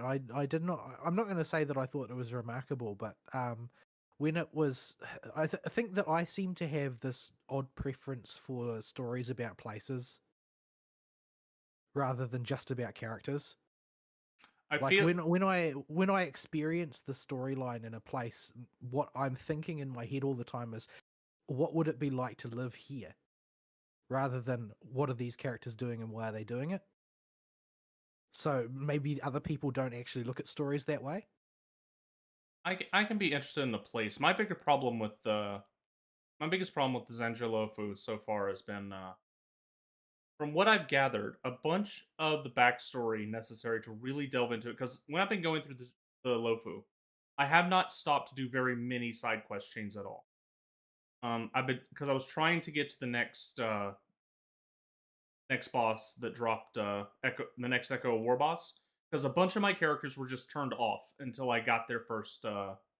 You had a very strong motivation to push forward. Yeah, I was gated out of a ton of content, so I put the Zen. I did everything before the Zen show completely, as far as the game would let me.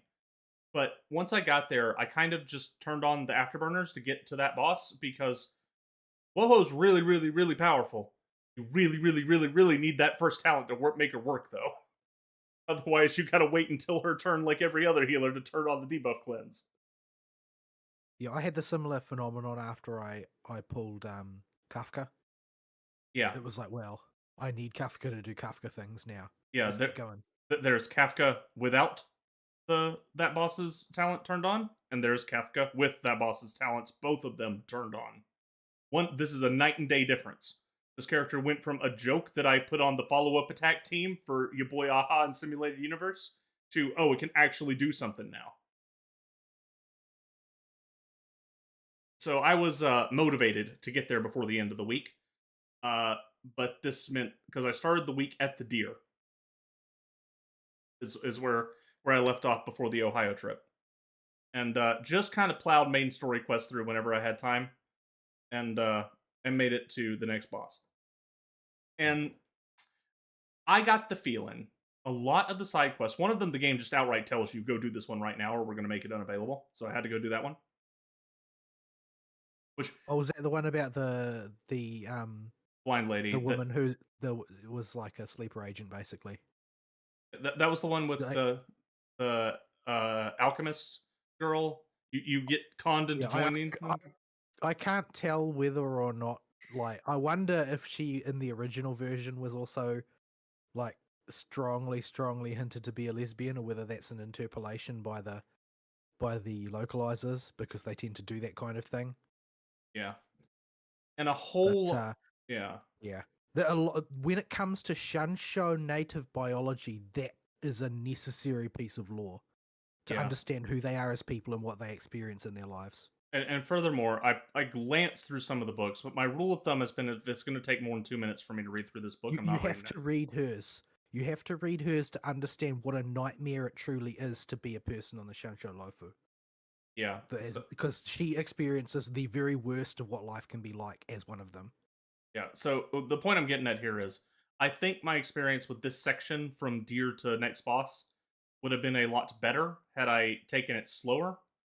and at the pace I'd taken, the Gorilla 6 stuff, and stopped and read more of the books and done more of the side quests and the character quests instead of blitzing it, because it seems Reading like her diary is quite important, I think, to really appreciating that story. I think if people who skip that diary, like reading her diary notes, are not experiencing the same story because they have no way to sympathize with the people who are on the side of the abundance.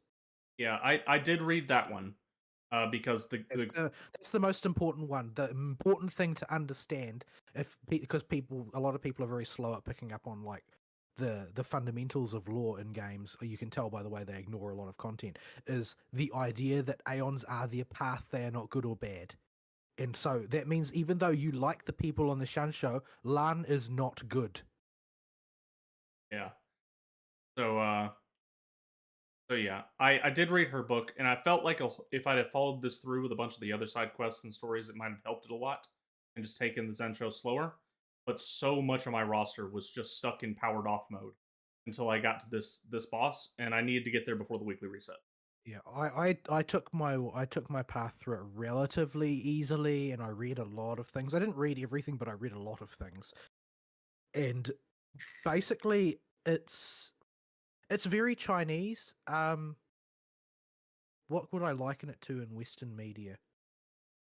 Actually, I can't really liken it to anything in Western media other than perhaps Jade Empire's presentation of the celestial bureaucracy. If either of you even remember Jade Empire? That's played, going back a ways. Yeah, I played it. I can't tell you I remember anything It was on specific the about the original story. Xbox, so I was sort of assuming Ari had played it. It's a very Yeah. odd game in a lot of ways. I remember, Yeah, in fact, getting hyped for it, but could not tell you any specific thing that happened in that game. Well, it was a BioWare game, except it was a martial arts action game as well. On which was the very Neverwinter Nights strange. 2 engine, I believe. Very, very jank. But in that sense, it was like it was made by Westerners, but they got a lot of while they got a lot of stuff wrong, they got a lot of fundamentals about Chinese way of looking at the world right, in the sense that there is well, in the Confucian sense anyway, at least, in that there is just rules about things, and rules are just important in a fundamental way. And you see this bleed out in a lot of popular media from the Far East as well, about rules being a fundamental thing in and of themselves, without necessarily even there being a material rule enforcer. But yeah, the Shansho is sort of like that. A lot of the stuff that you experience on the Shansho is sort of like the interlocking wheels of bureaucracy that make society turn there, and turn in such a way that it can actually perpetuate itself over the thousands of years lifespan of its inhabitants. So yeah, it is very much a place that doesn't work if you rush through the main storyline anywhere near as well as it does if you just poke around in the corners and look into every trash can. Yeah, and I was doing pretty good with that until I realized I was getting back into the game. And the thing that was halting my video game progress was I need to get to this one boss. And it's just an unfortunate side effect of the way that HoYoverse structures their games.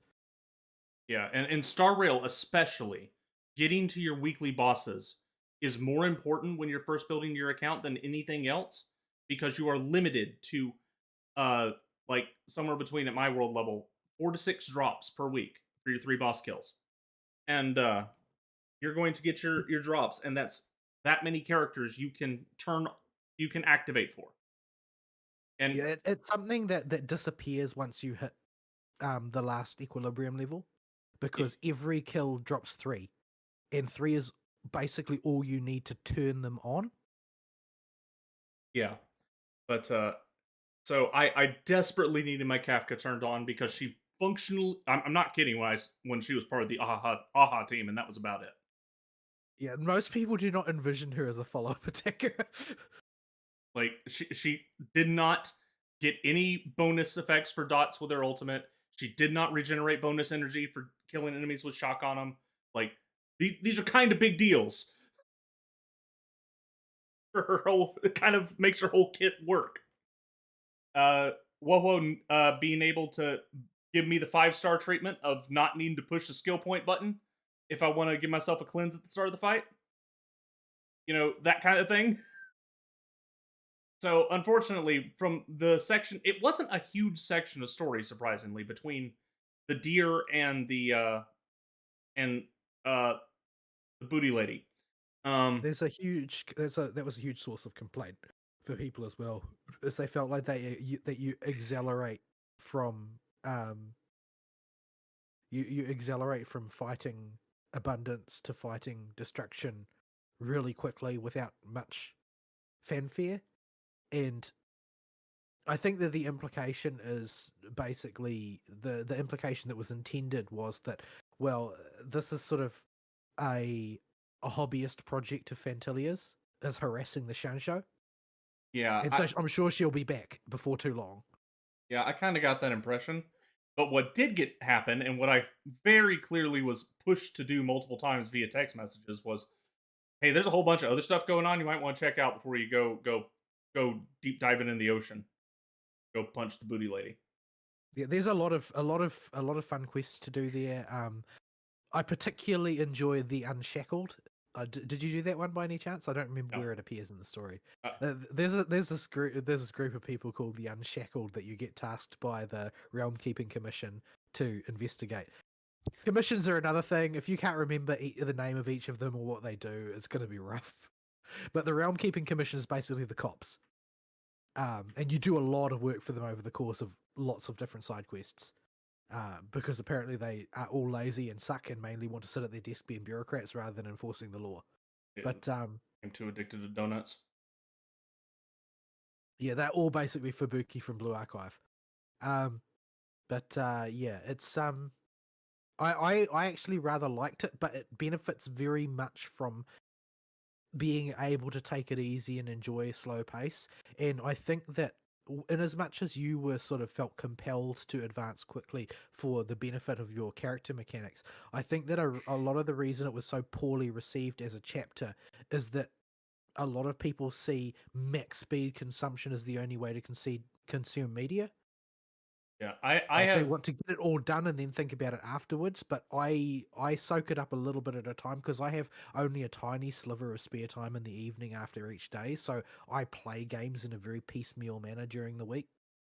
I do not believe in speeding through games or narratives, but I do believe if you can set aside a chunk of time to really chew into it, I think that is the way I enjoy consuming media the most, and to just keep on like the Energizer Bunny. That depends on whether you mean by that you complete the entire main story quest chain while ignoring everything else that happens in the background, or whether by that you mean doing everything. Because I mean, I think a lot of people approach it with the mindset that we used to see heaps and heaps during Endwalker, right? Where a patch would come out, they would do the main story quest and the raid, and then they would say, "There's no content. There's no content." Yeah, but if you go into most games, like I go into them with a completionist mind usually, at least an inkling of one. What my completionist criteria is will change based on personal definition and feeling at the time. But for this game, it would have been going like I went through Drullo 6, which is do side quests as they pop up, do the big purple quest, be sure the orange quests and the purple quests get done when they pop up, and do as many of the blue adventure quests as I can until I feel like it's time to see more of the story and make sure we clear it all out before the next big giant story checkpoint and move on. That's how I would have liked to progress it, and I now have like 10 or 15 quests sitting there in my log that probably would have given a whole lot of context to what was going on. More will unlock too. Yeah. So I think that really where you are at now, you're going to have to make a decision based on, do you have any characters that need Septimus? No. So I think what we're doing is we're putting the brakes on, and for the next week or two, we're cleaning out just sort of the LoFu. Put down some landing gear and spend some time just sort of hanging out there, because there is like 8 patches worth of content just floating around the LoFu. Heaps of before Penacony, heaps and heaps of missions take place. Some of them are important, some of them are not. Like the one for the storyteller at the tea house, all of that is totally skippable. Nothing of note happens there. It's just free quartz if you want to do it. But other things like the everybody's favorite, the ghost hunting event, like that's a big meaty story in and of itself. Like it's fun and goofy to do. It's all very light-hearted, but you meet lots of people, you do lots of things. There's lots of little bits and pieces and mechanics to play around with and whatnot. It's just a fun time, and you can absorb quite a bit of time into that, especially if you play piecemeal like I do. There's a lot of material there to just play around with, and it's sort of like that story arc is sort of like the light-hearted side of the Lofu, whereas in a lot of the side quests you dig into some of the really unpleasant aspects of being an immortal with a body that regenerates to a fixed state at all times, Yeah, and that sort of thing. that was a big deal with the diary of the lady, of the alchemist lady, and the she mentions it with the dialogue options I picked about how she has to sit there and tell a girl, "You're just gonna have to live with being blind. There's nothing you can do. It's gonna suck." And then she tells you the story of how she tried to. And it's going to be like that for thousands of years. Yeah, and she tells you, you know, I tried to transplant eyes and they worked for a bit, and then they didn't, and this is what drove me crazy. Yeah, like their lot in life is not great if you happen to fall into the wrong category. So there's really dark things there, but there's also really light-hearted things as well, like the Unshackled, which is the most. The Unshackled are sort of like the absolute fruitcake versions of the Abundance's loyalists on the Shun Show. Like they are completely balmy and really don't have any concept at all. They're roughly as logical as the Just Stop Oil and the PETA people. I'd say. Oh dear. They're completely balmy. They don't have any idea what they're doing, but they are absolutely convinced that they're doing a good thing. So yeah, And you have to join them, much in the way you had to join the disciples of Sanctus Medicus. I feel bad for that one dude. The dude that was not the one that actually betrayed the commission, but the one that was on assignment to also betray the commission alongside us. We had to fake knock him out. You had to beat the crap out of him to prove your loyalty. But please don't hit me too hard, please. See, this is just like in America, where multiple different three-letter agencies try and infiltrate the same nascent terrorist group that wouldn't be a terrorist group if they weren't being infiltrated. I just kept writing the stupid line as many times as the game would let me. A piece of paper where you gotta like. They give you a lot of opportunities to be a dork in that game.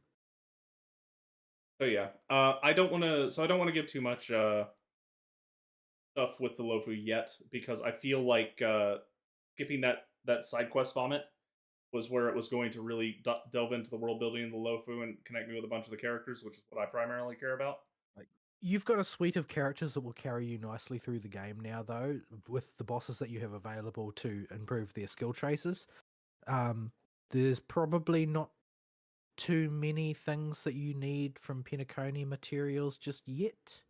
I don't know what Acheron needs exactly. The only thing I need are Acheron music, HQ. or I can get Acherons on one of the later. Okay.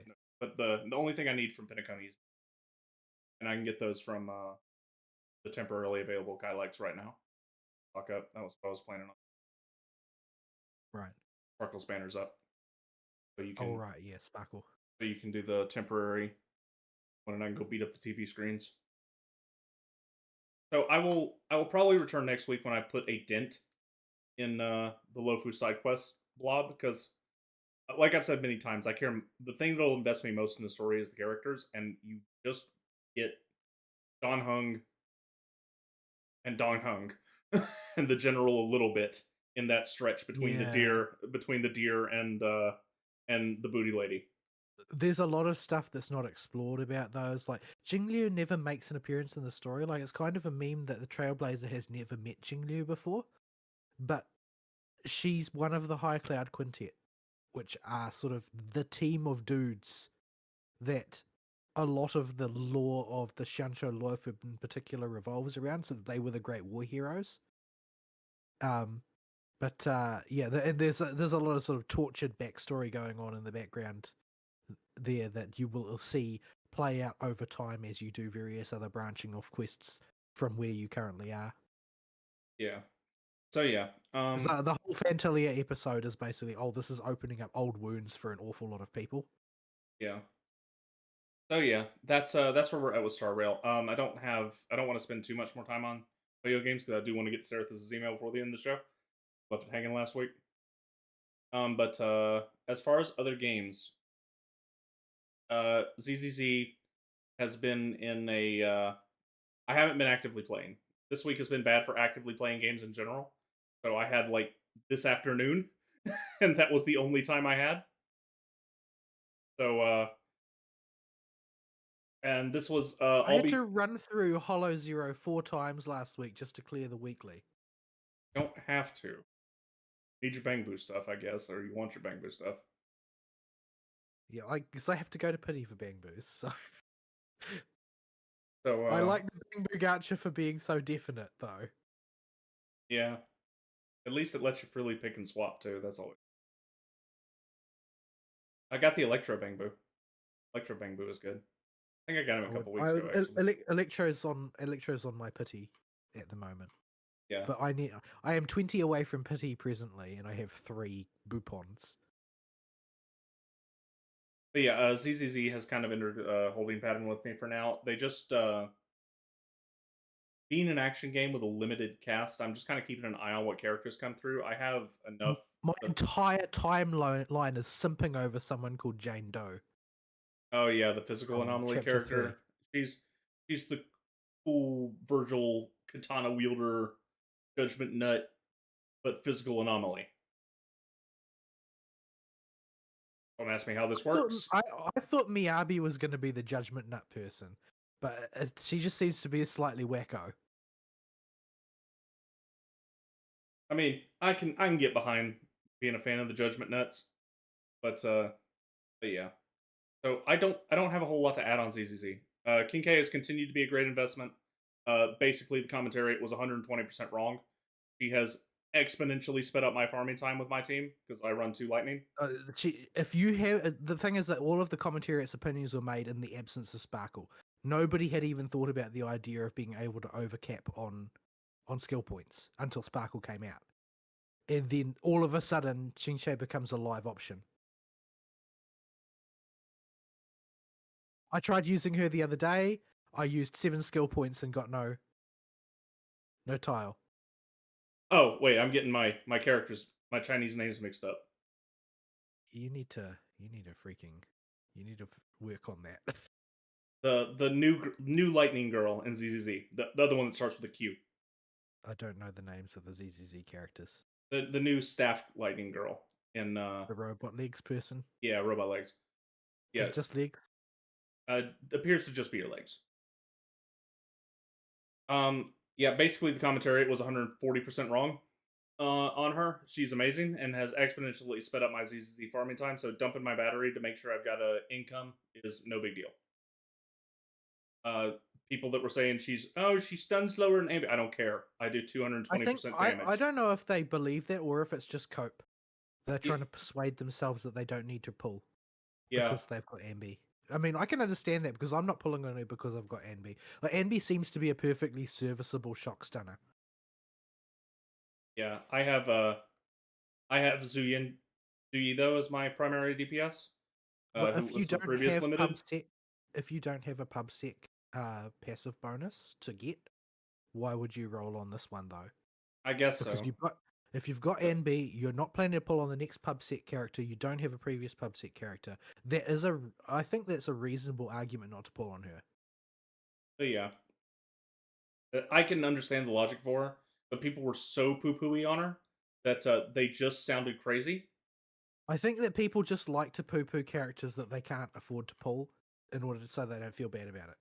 They're trying to diffuse their own FOMO by ragging on something instead of by just being rational. But yeah, as a proud Zuyi booty user, what is with the PubSec ladies? Why do they always have so much booty? Somebody's got to be the Mona of this game. I guess that's true. Got a whole faction of them, I guess. Apparently, it's the police. I guess. I mean, it must be all the donuts. There you go. I mean, have you seen the Atlanta Fuzz? That's where all their donuts go. But yeah, it's worked out great. Sped up my farming exponentially. 220 bonus damage is crazy when they're in stun.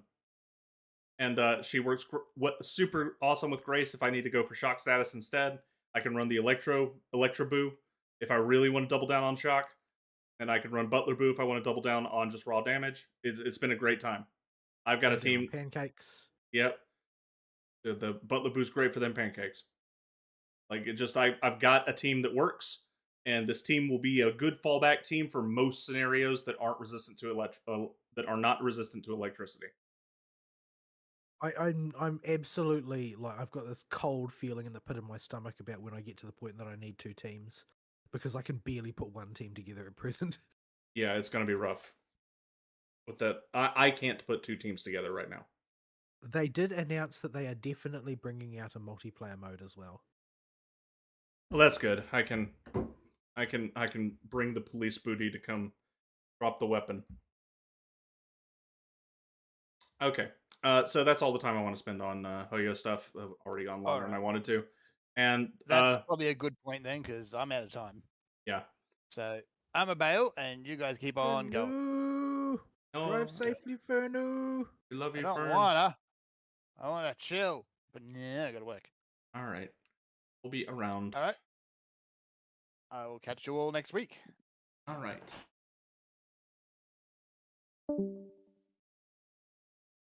Kept trying to zip through it. Didn't zip fast enough. We're not good at zipping anywhere. So yeah. For those that are wondering why I did not have any free time this week, the answer is Ohio. We have been in contact with another company to act as representatives to sell their product here. Things looked promising on their phone conversations, and we got there and they started making absurd demands. Did they have an agent in your region? No. They wanted us to be their agent in this region and their rep. And that's fine. We do that all the time. We've done that for several companies. And when they mentioned their basin manufacturer, I really threw them off because their basin manufacturer is the same one I use, and I keep them on tap. Like they're on speed dial in my phone. I have 3 of their office ladies on speed dial for different departments because we rep directly for them, and they didn't know how to take that.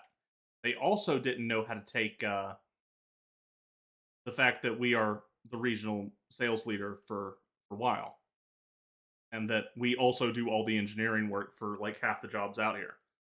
So did they expect that they were going to get some kind of exclusivity? Yeah, they did. They thought we would drop WoW.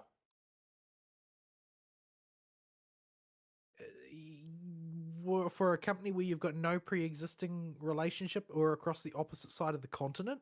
Yeah, and they were like, no, we were like, no, we'll sell your junk, but we're not gonna get rid of anybody else. Glad you draw our line. Yeah, there's a lot of overlap there, but they also made it sound like their products were of cheaper quality and could get out faster than WoW's.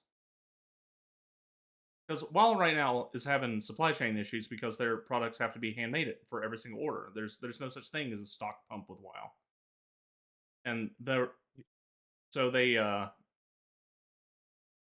they've had long lead times of between 4 to 6 weeks at the factory for the bigger pumps.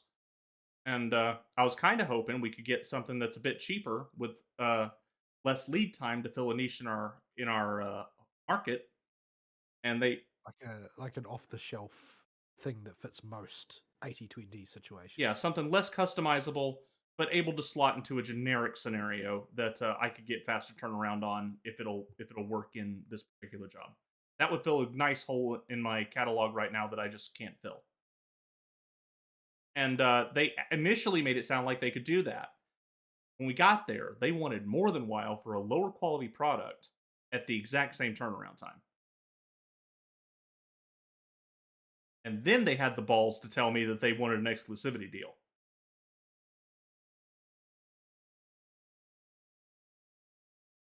I don't think that they understand. Like, if you are a supplier, you have to make, like, then your reps are functionally your customers. You need to realize that if you're a supplier. Some of my suppliers realize that, and some of them don't. That even though we functionally on sell a lot of the stuff that they give to us, they have to treat us as a customer first. They don't actually have any room to make demands. And I think that there are a number of my suppliers are starting to realize that I will take business away from them just to spite them. End of story. Yeah, part of Like, the I hope the accounting department never find out that I do that, but that's the way I operate. If you offend me in any way whatsoever, you lose all of my money. End of story. yeah, the part of the reason I use the base of manufacturer I do, while we're kind of stuck with whether I like them or not, although at least they don't intend to annoy me. It's just kind of part of the business of being a big corpo that they annoy me. It's not an intended offense when stuff happens or when stuff gets lagged behind. Now I do get mad when they ship the entirely wrong basing cover to somebody, and how they shipped a 48-inch basin to somebody that needed a 66-inch, and they manufactured both but left the 66-inch on the floor, and the person that originally needed this 48 ain't getting it. I don't know how that happened, but at least the lady was real apologetic about it, so I didn't hold it against them. When it came to basins themselves, though, I used Top because AK Industries hacked me off. I'm a qualified rep for both. I've negotiated a deal with both of them. But the second AK started playing games with me, I called up Top and hey, we used to have a line with y'all back in the 80s. And reestablished that connection, and now I'm using them instead. Yeah, I've got the same sort of scenario playing out. Like there are many major suppliers, and it's well, I mean, I've been screwed by one of them one too many times. They put me on back order without notice one too many times. They haven't delivered when they said they would deliver one too many times. Well, I mean, you don't have that much of a competitive advantage over your next competitor. I'll just establish a deal with them instead, and we'll work with them from now on. And there are some suppliers that that they've lost out on maybe $100,000 worth of revenue a year simply because I didn't like the way they treated me. End of story. Yeah. Top doesn't make that much from me every year. I'd say they probably make. I probably do about 70,000 in raw sales for Top every year, but they like me enough that they're willing, and they want to keep me as a customer instead of having me go back to AK. That they're willing to send me jobs. Yeah, there are customers, there are suppliers that I have kept with even when they have failed me. Like one of them really put me in a bad position. I was very, very unhappy with them. Like really, really unhappy. They screwed me badly. They flew somebody down to apologize to me in person, which I was willing to forgive them for that. Yeah, that's you took quite the expense to put somebody on a plane to do that.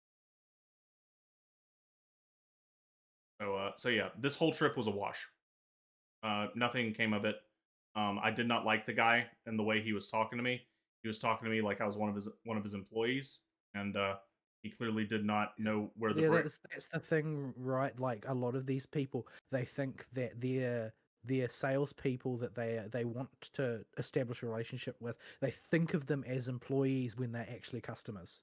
And furthermore, I'm more than that as a rep, and especially a rep in the South. Reps in the South are expected to be able to do part of the engineering work.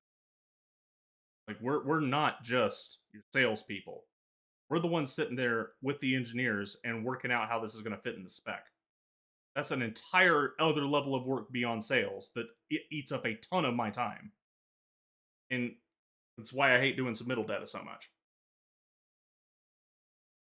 But and you do not treat the person that's going to be doing that for you like an employee. Because I'm not going to be at your office. You don't get to make demands of me, period, end. I will sell your crap. And about the only power you have over me is deciding you don't want to keep our partnership going and ask somebody else to be the rep. That's about all you can do. Well, the thing is that you're not in that position yet, though, right? They haven't won that power over you. Yeah, they In the don't. story, Yeah, they are trying to jockey into the position of being able to use you as a method of making money, and they don't have anything right now, and it costs you basically nothing to just leave them hanging. yeah, which is what I'm I gonna don't do. understand why you would be so casual about that. That Yeah, you've got an opportunity to either make money or not make money. So why act like an absolute cock? That you're just setting money on fire for no reason. we would have been a good foothold for you in the state, and we could have built up to maybe we could have probably started first year maybe 50,000 in sales. Next year, if things went really well, 100,000, 150,000. It could have been a working relationship that could have grown from there. Could have found a place for you to fill in the market, but you lied about your product, and you were a cock to me the whole time I was there. So it's a total wash. I'm going to leave this guy hanging out to dry. After he sends me the literature, I'm going to give him like 3 days and send him an email that says that lays all this out for him. And I have no intention of being nice to him. Like he was genuinely rude, I and just don't understand why you would do that. Like, you've gone to enough effort to want to set up this meeting. Like, a sales agent doesn't earn necessarily more money from your selling your product compared to selling somebody else's. You don't have that much of a competitive advantage. You're trying to supplant somebody else. You need to position yourself in such a way that there's a genuine benefit to breaking the current pattern. Like, the biggest thing that keeps my customers and my business with us is how much work it is to change to another supplier of laboratory services, because it's a lot of work. There is they stick with us because it's hard to change.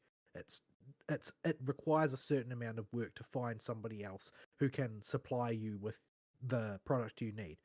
Because I mean, I'm fundamentally a middleman in a sense. Like, I translate raw materials into test results for customers that need test results to supply to a regulatory agency. That's the most common pattern. And they get it from us. Sometimes it's because they really like us. Sometimes it's because we give good service. Sometimes it's just hard to change to somebody else, even if they wanted to. But because of that, if somebody wants to try and steal a customer from me, they need to make a really strong activation energy case for going to the effort of changing. They can't just undercut us by a little bit and expect that to carry the day, because it might take 10 years for that to pay off after they've gone to the effort of changing supplier. yeah, and it's an even bigger pain in the butt in my industry to change at all. You have written in your specs if you're an engineer. If you're a general contractor using an engineer's specs, because I had to go to that engineer to begin with and get us written in the spec through various lunch and learns with their newbie people, wait multiple years for that to pay off for them to start writing us in their specs, and or calling up engineers when I get a cut sheet for a job that we're not spec'd on and say, hey, we got an alternative here if you want to use it. I'll work with you the whole way through. Like that's the kind of thing you're going up against down here. And after you've got written into a spec, it's very, very hard to change it. Yeah, I mean, for my business, we have accreditation standards that can universalize a given test across multiple different laboratories, multiple different competitors, and even in the scenario where you can get something that will be publicly acknowledged as being the same product from multiple different suppliers, it's still very hard to change simply because of the logistics involved in doing so. Yeah. So the TLDR here is don't fly me up to the land of soy and corn to tell me that, oh, by the way, our product isn't what we said it was, and act like a hoity-toity asshole to me the whole time we're going through your factory. I thought Idaho was corn. Uh, based on what we drove through in Piqua, Ohio, the curious can probably use that to ID what company I'm complaining about. It is all corn and soybeans. Just miles and miles of corn and soybeans.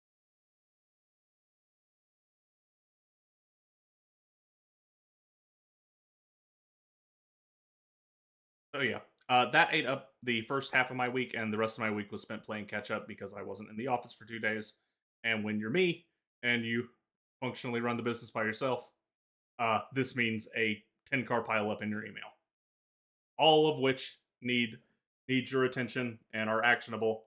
And we're talking like 18 plus emails of that tier, plus a whole just comical number of little ones of track and please people, and other various questions that you need to answer or stick your nose in the middle of to stop somebody from doing.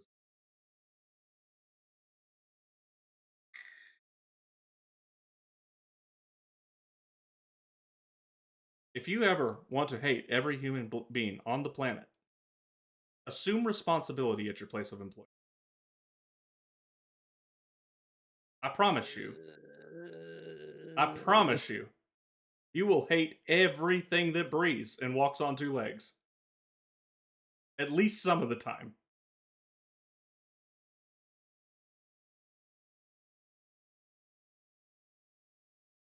So yeah, that's been my week. It was a nightmare. That's why all my gaming was got from deer to booty in the Zhanzhou Luofu, all in the afternoon before the show.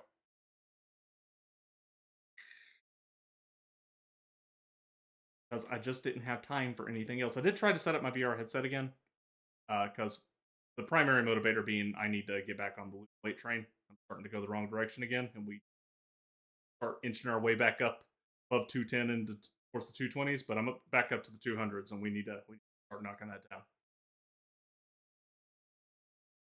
That got really out of hand back in the Koof days, and I don't want to have to do that again. And there is no better way to lose weight than Beat Saber. So that is also why we don't have a local backup of this show. I have got it so that the VR headset is plugged into the 3.0 port that that external normally needs. Otherwise, the computer won't read it for some reason. And I did not feel like rejiggering it because I finally got everything working.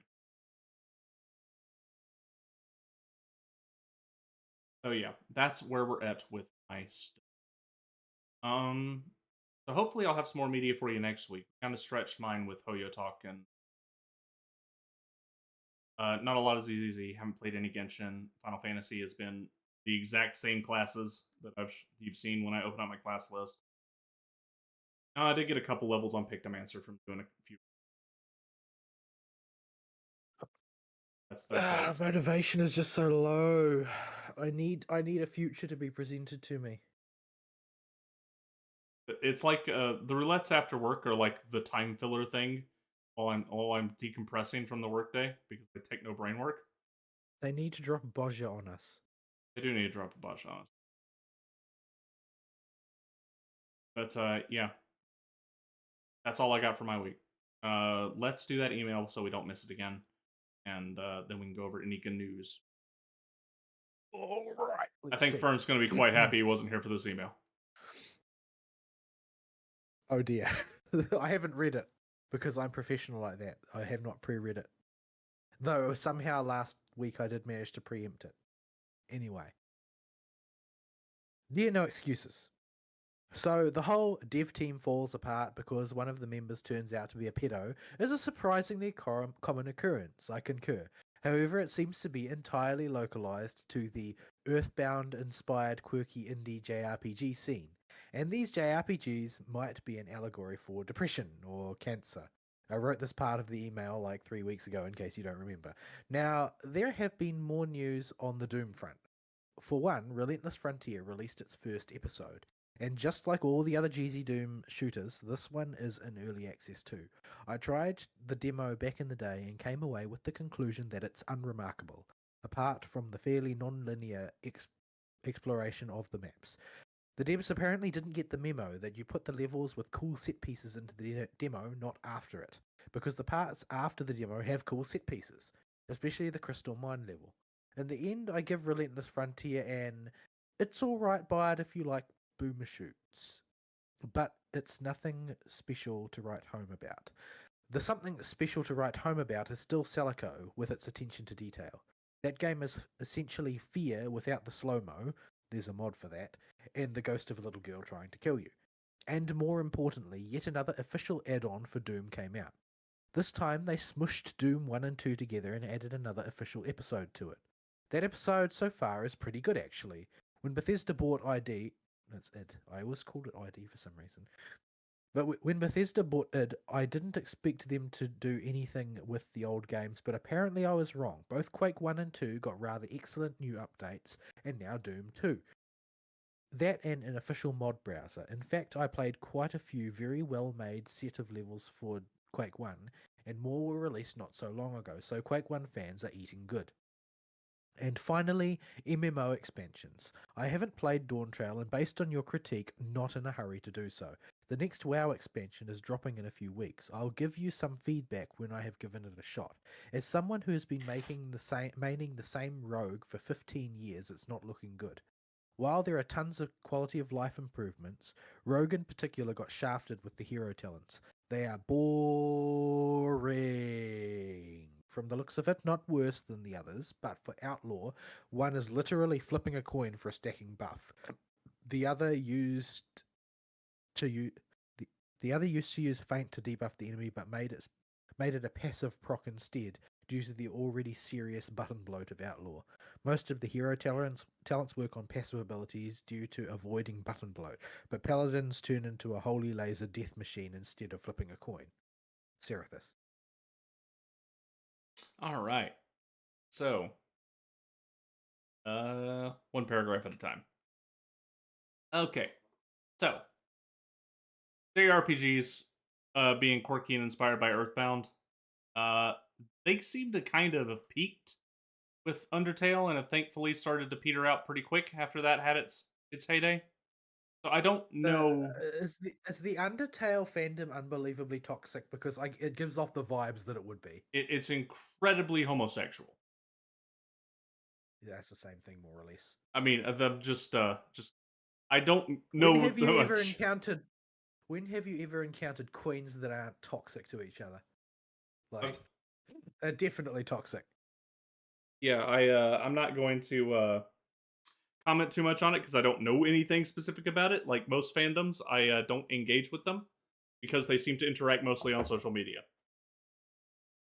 It gives off the vibe that Undertale always gave me the vibe that the wrong sort of people are going to be too enthusiastic about this. Yeah, furries and gays. But I repeat myself. It is that is the image I get as an outsider looking in. That told me more than all I needed to know. Fun fact: the sand dune pile-ups outside of our guild house, you can actually sleep in the sand piles. What? I didn't know this until literally this week, when I was just goofing around doing emotes on the beach. Yeah, you can you can totally bury yourself in the sand and slash those. Stand on top of it and slash those.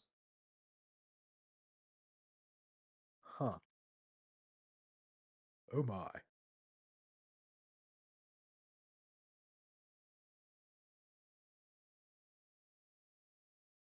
Apparently my character has a strange sleeping position. You can change pose it. Pull the change pose button to get a better sleeping pose. But yeah, that's your Final Fantasy fun fact of the day. So yeah, I don't know anything about the Earthbound inspired quirky scene aside from the bit I poked into Earthbound itself when I looked at it. I never played Earthbound, and to be totally honest, I wanted to play it less and less the more people have talked about it. It definitely, largely because of the sort of people who have been shilling for it. Yeah, they certainly have taken over the conversation on that one.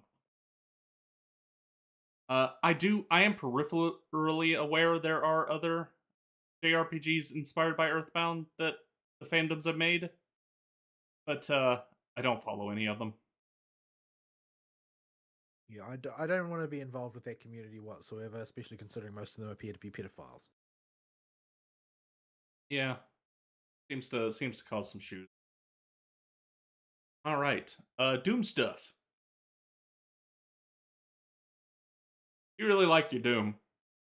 You've even recommended a mod to me that I should try. It is on the list. The list is very long, though. It is a long list, but one day we will get to it, if only because you write us so many emails about Doom. I mean, to be fair, Celico looks cool, but it also is early access, and I don't believe in early access.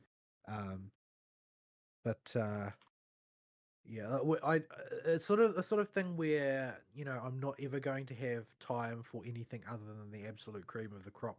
And honestly, Relentless Frontier didn't look very good to me on Steam, so I sort of lost interest. Yeah.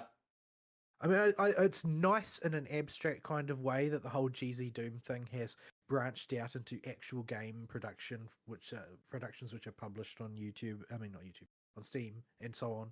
It's a nice thing in the abstract, but I don't know that many of them rise to the level of a product that really draws my interest. I don't have a pre-existing grand interest in boomer shooters, so and what there is there has to usually, like, for instance, my interest could be drawn to something like Bolt Gun, which from all accounts is incredibly generic as far as boomer shooters go, because it's got the sort of the gravity of an IP that I have historically enjoyed. Although, I'm not really sure about the necessarily what the ethics are of supporting an IP that seems to want to completely commit seppuku in plain view of everyone. It's going to be a very messy IP. Yeah, I suppose there's this really problem is when you start to visit these things on Steam, the only thing that you ever get recommended from then on is incredibly bad indie schlock, since the algorithm can't tell the difference. So, yeah, I haven't seen very many boomer shooters that actually inspire me. Like, when I play them, mostly I play them for nostalgia. So I'm not really looking for a new one in any real sense. Especially considering a lot of them don't really seem to be that imaginative. They're very sort of incrementally evolutionary. Like, there's for a lot of them, it feels like there's less difference between them and Doom than there was between Heretic and Doom. And Heretic was decried at the time that it came out as a crass reskin.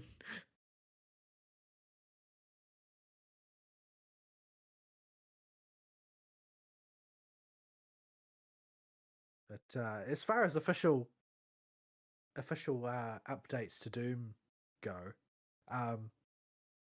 the idea that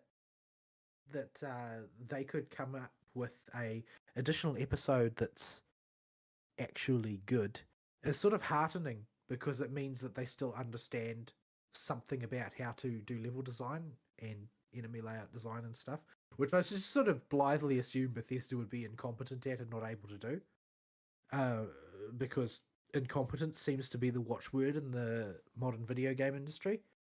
But if they can actually put together a decent episode, that's sort of surprising to me, and means that they haven't become entirely useless, at least. But yeah, I don't think that I will ever get over the whatchamacallit, 11-year-old me's Plutonia experiment trauma of just not being able to make any progress whatsoever because I was either dead or lost all the time. So, yeah. I don't know whether I'm willing to jump feet first into a new classic Doom episode. But Quake, I don't have a great deal of affection for Quake, because there's a part of my heart that blames Quake for the era of brown, because it was so brown. So much of it was brown. And it was a sort of a direct. It was sort of positioned itself to be like the polygonal successor to the build engine, but build levels were actually cool, and I didn't really feel like Quake levels were. they were mostly not cool. They were mostly drab and confusing. But most of the build games had good level design, even if the enemy design and some of them, like, I felt like the blood enemies and the Shadow Warrior enemies were completely shite. Especially the blood enemies. It was like everything was either a zombie or a monk with a gun. Like, come on. Well, I suppose there were gargoyles as well. But enemy variation was virtually non-existent. But the level design was always very interesting. Not necessarily good, but definitely interesting. Aristill, say something. I'm here. I'm just while you're dooming it up, I am playing with cheapos. I see. Anyway, MMO expansions. I can't blame anybody for not getting into Dawntrail. Like, It's just I not wouldn't good. recommend anybody play it. Like, I wouldn't recommend it to anybody right now. Like, if I knew that it had a destiny that it was headed for, like, if there was like a really awesome plot twist where everybody woke up and found out that the whole little Wooglamart debacle was a dream, then, and it was done in a really cool way, then I could recommend it. But so long as the here and now of Final Fantasy XIV is that Wooglamart is this awesome adventure story that you're going to participate in, and you're going to somehow ignore the plot holes so large that to say you could drive a truck through them would make them seem too minor for what they really actually are. Like, the fundamental premises of the entire second half of the story simply do not function. Like, they're totally nonsensical. No machine is operating there whatsoever. And for the entire front half of the story, none of it is desirable to participate in whatsoever. Everything that I've heard people say was nice about the writing has been on political ideological grounds. Nobody has said anything nice about it that I have seen that has anything to do with the actual quality of the storytelling or the story being told. So there is nothing to recommend about it. When it has a future, when there is something to it more substantive than Arcadian is kind of fun and there are memes about Honey Be Lovely, when there is more to it than that, then maybe I'll be able to go back to recommending it as an MMO. But I can't recommend it at all. That being the case, doesn't necessarily mean that I can recommend World of Warcraft. I have seen some very reserved enthusiasm. Each successive expansion that has happened since Legion, the enthusiasm has been more and more reserved each time. Because every time they come out with a hiss and a roar of shilling, and that's what you expect from the shills.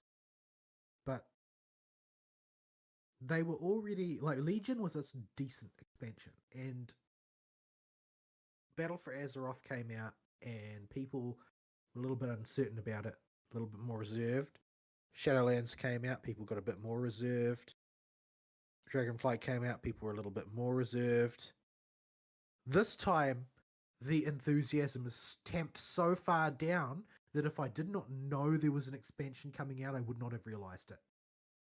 Yeah, pretty much. The it, if not for the background buzz of World of Warcraft still making my news feeds, I would not have known. We're multiple expansions in now of the people that poke their heads out of the woodwork stopping pestering me. So yeah, I honestly forgot it was coming out recently until about 2 or 3 weeks ago when I saw a headline about it. I'm like, oh, right, that's a thing. Okay, anyway.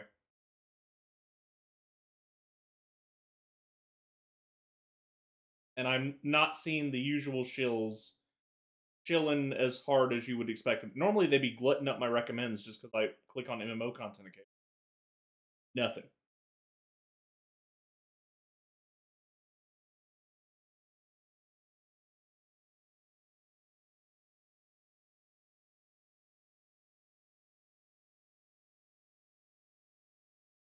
There you go. Have a G pose in live show chat from when you were dooming.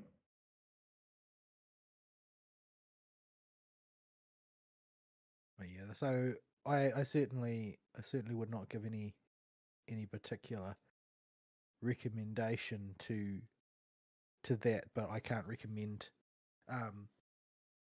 WoW either. And I get what they're going for with their hero talent system, but they need to just listen to the player base. Nobody asked for hero talents. Everybody asked for hero skins or alternate class aesthetics, talent tree skins, that type of thing. What they want is to feel like their character has more character to it when they are playing. And this is a purely cosmetic thing. You don't need to do all of the rebalancing. Stick a token extra talent in there if you have to feel like there's an expansion. What people asked for was to look awesome when doing stuff. This is not complicated. People have been saying this since the year dot, and Blizzard has been saying, you think you do, but you don't. How do they know? They've never tried it. Green Fire, everybody who played a Warlock loved it. The idea that you can have the special thing that allows you to choose Green Fire or regular fire. Green Fire if you want to feel specially distinct. Regular Fire if you want to feel like you're some sort of like dark, nasty version of a fire mage rather than like using some totally different other type of power. Like, people liked having that. It was purely aesthetic choice, and one of the most popular things they've ever added to the game. Everybody wants one of those for their talent tree, so that they can, opt for a little bit of a different aesthetic, a little bit of a different look, a different, there's a massive underselling these days of the contribution of visuals to games, which is bonkers to think of, considering how much of the last 50 years of hardware development has been to do with making graphics better. But people seem to undervalue the look of the thing. In Final Fantasy, where everybody has the same skills and does the same thing and there's no variation from person to person, glamour is the end game. It's everybody's concern. It's what they care about more than anything else, is looking the way that expresses their character, the way they imagine their character in their head. And because, despite all of its many foibles, because people have the capacity to use the glamour system in this way and make their character look the way they envision their character in their minds, people are happy to indulge in ridiculous amounts of farting about in order to make their character look the way they want. People are perfectly happy with that. World of Warcraft has refused to participate in this. You can't make your character do anything other than wear different gear sets, basically. There are people in the World of Warcraft community who do creative things with their transmogrification system, certainly. But ultimately, what gives characters their distinctiveness in World of Warcraft is the way they deploy their abilities, and there is just no expression there.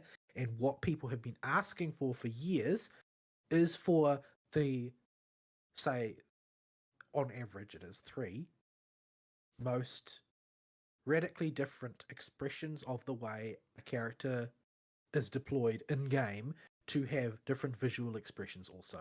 That is a reasonable and logical request to make, especially when you go to, when you look at something like, I think that the ideal expression of this really is the rogue. If you think of what has become of the subtlety rogue versus the combat rogue versus the assassination rogue, and how they have decided that they're going to deploy that, where you've got sort of like shadow mage, assassin, and pirate functionally as your 3 classes, yet you don't really have any meaningful way of expressing that through skills. They all just are roguing fundamentally. And what people want is the aesthetic tools to express that class fantasy that you gave them, Blizzard. This is something that that Blizzard has volunteered upon the player base. This is the way they want them to do it. Okay, that's fine. having done so, why did you not give them the tools to actually express that visually? Because what have you got really? Same old abilities. Just, oh, okay, so Outlaw does whatever Outlaw does, roll dice or whatever it is. Where is the distinctive piratical aspect of things? Why is everything not truly based around sort of like flailing cutlasses and muskets around? Why have you not leaned into that when you created the aesthetic, when you were redesigning the Outlaw? You did it. Why did you go halfway? Why is the sort of the subtlety rogues identity as a shadow dancer from D&D been so dramatically underplayed? Why are they still the same as every other rogue? People have been asking for these extra expressions. They could deliver them, and they have chosen not to. Instead, they have given themselves another balancing nightmare that they will fail, as they always fail, to deploy correctly. There are going to be some that are deployed really well, and some that are going to be incredibly shite and uninteresting. And basically, people are going to participate them and feel like their class got screwed. This is always the way. But they've made this bed to lie in at this point. Like, I don't know. It seemed pretty clear to me as somebody viewing from a certain distance that people very much wanted this to be. They wanted their class identity to be first and foremost about the aesthetics and the feel, and last place about the mechanics. Like, what people want from mechanics is that mechanics work. Like the whatchamacallit, the MVC guy had it exactly backwards. A character is not its mechanics. A character is the way that you make the person playing it feel about the way that they're playing, first and foremost. Mechanics are just an expression of something else. They are not the core of the character. Aristotle, say something. I'm here. I'm just, I was given a fashion show while you were doing this because it seemed appropriate based on what you were saying.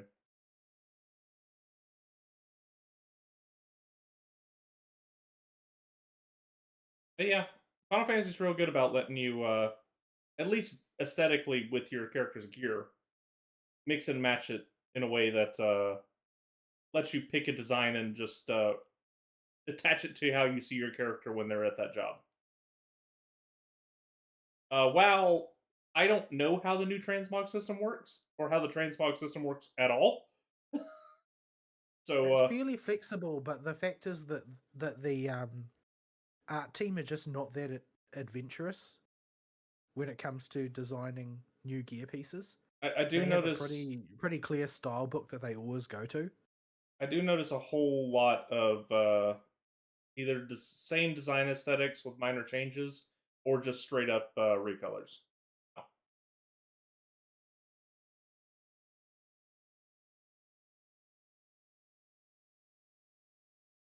Yeah, I can make in this game. I've never had a problem with creating a class character identity if I want to go for one.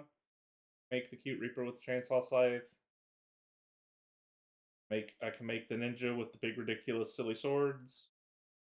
No, I can make the. Well, I stick mainly to the pre-cooked sets that Squeenix does, because while some of them I really don't like, some of them I do like. And generally speaking, their art design is pretty on point, and they aren't married to doing the exact same thing every single time. Yeah, but it's good about giving you options. I do like that they're rolling out the double die system to be retrofitted onto It's most gear been sets. done in a bit of an asinine way in a few places here and there, but generally speaking, it adds a lot of flexibility we didn't have before. Yeah, but yeah, in general, I feel like there's just more freedom because of the radically different designs you can apply. Even though there's a whole lot of caveats on the current glamour system in Final Fantasy, like I really think it might be time to just wave goodbye to the armor restrictions because we already have plate armor for healers that you can get with PvP gear.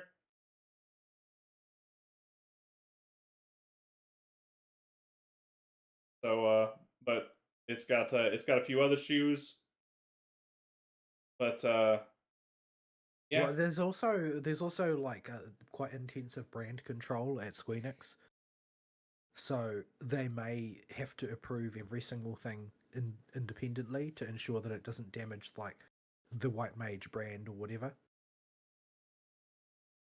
yeah. My staff has boobies on it. That it does. If we can get away with this, we can be good. The booba stick. The boobas. Yeah, I've enjoyed putting my everything from my characters, parents, and house together for the classes I actually play. The I would say it's a big reason I became attached to the character, but I guess I just kind of assumed WoW's transmog system had got in the ballpark of catching up. That their design team would eventually have to get a little adventurous for their gear. I think that the disposition of people is such that they haven't really been encouraged to. Their end, like they've the Final Fantasy team have sort of fire to forget with their narrative as far as classes go. Like everybody who plays a paladin has done the paladin class story, but how many people who play a paladin do you actually think see their character as one of the Sultana's guards?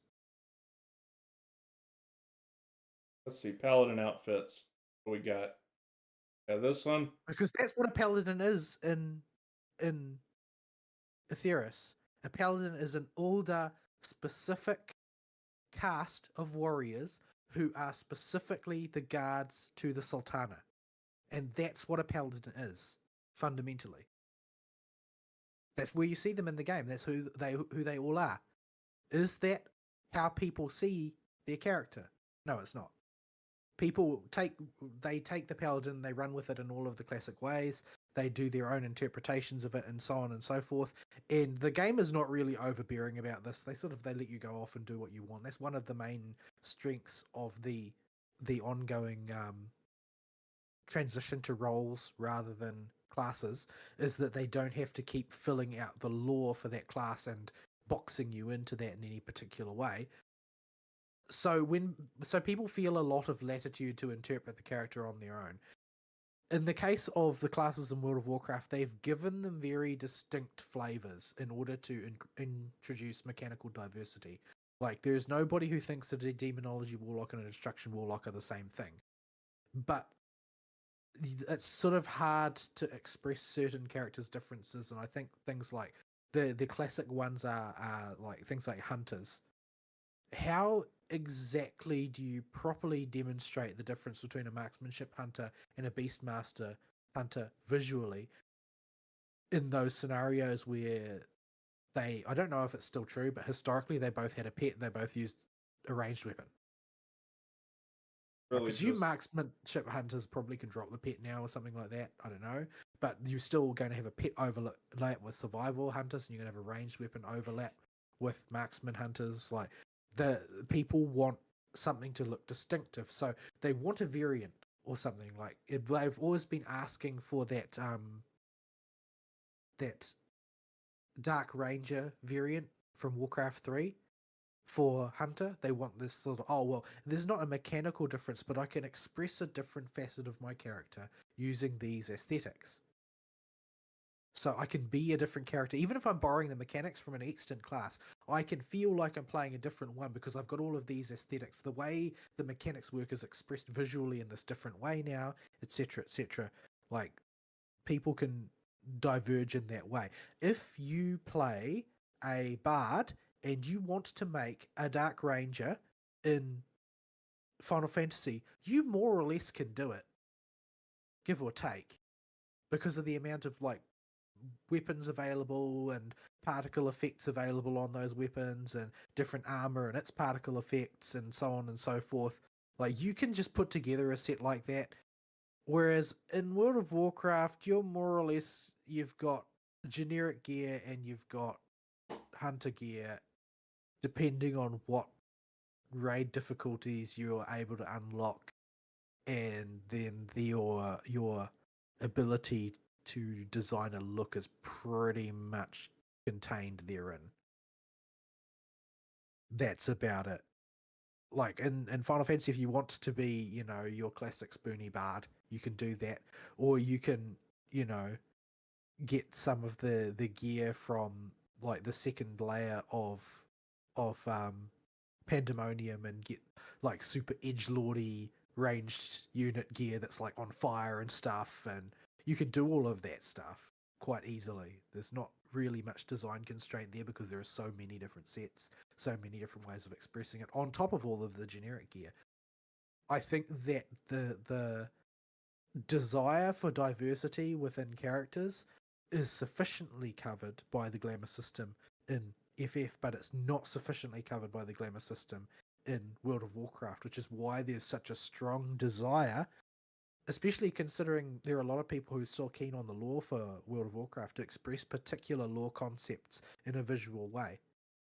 And when it comes to something like the Dark Ranger, which is the most commonly cited example, they have a clear image in their mind of what that looks like because it existed in World of Warcraft, in Warcraft 3. So they know what they want. They just want the aesthetics to support the fantasy. And they've been asking for it for years, and instead Blizzard have said, you think you want that, but you don't. What you want is another balancing nightmare. And so we've got hero classes instead. Yeah. Not sure how well that's going to go. So, I mean, it might work okay, but I don't think let's say everything goes perfectly right. It's not forward progress in a meaningful sense. It's just a different talent layout. It doesn't actually change the way people express themselves, because people's expression of themselves is different from mechanics. Mechanics is about accomplishing a particular thing mechanically within the game. Expression is about how you feel about what you're doing, what you feel you're doing in a sort of aesthetic sense. The person who is playing the Dark Ranger fundamentally feels different about what they're doing than the person who is dressed as your conventional marksmanship hunter, who's just, using the current BIS gun and the current tier set gear or whatever. And the tier sets are all designed with in mind what the visual design team of World of Warcraft feels expresses that class in the most generic way possible. Remember, they don't have spec. They don't have spec tier sets. They've only got class tier sets when they bother to do class tier sets and not just do armor type sets, which they've also done in the past. So they are already trying to homogenize all of the different expressions of that particular class into one thing. And that's what's going to get added to the glamour pool, to the transmog pool. So you're just advancing players' ability to express their character at a vastly slower pace than what Final Fantasy would typically attempt to accomplish. Yep. So yeah, that's a lengthy extrapolation on the whole hero talent issue. Like, I think the fact that they've got a balancing and sort of like, if you want to think of it as equality nightmare, is only the tip of the iceberg. I think that the big problem is that people didn't actually want it. It's nice to have an extra thing in your class when the expansion comes out, but as Final Fantasy has shown us, just tacking an extra thing onto every 2-minute cooldown doesn't actually make people any happier about playing their class. It doesn't change anything about the way you do. The optimal just has an extra button in it, that's all. People are far more excited to see the new art in a new expansion than they are to see the button that's been tacked onto the 2-minute cooldown. Oh no, I can't randomly hoot on. No, you can't randomly hoot on. You can only randomly bunny. I can randomly do it. No, I must move out. It's dangerous. Yeah. Yeah, like if I've really wanted to go make a glamour or have a dumb idea for one, it ain't that hard in Final Fantasy to find something like Everything from the big goofy elephant suit to the Eureka armor for the glowy elemental set to mega armor I usually use on tank. So like the standard gear. Like you got options for every role.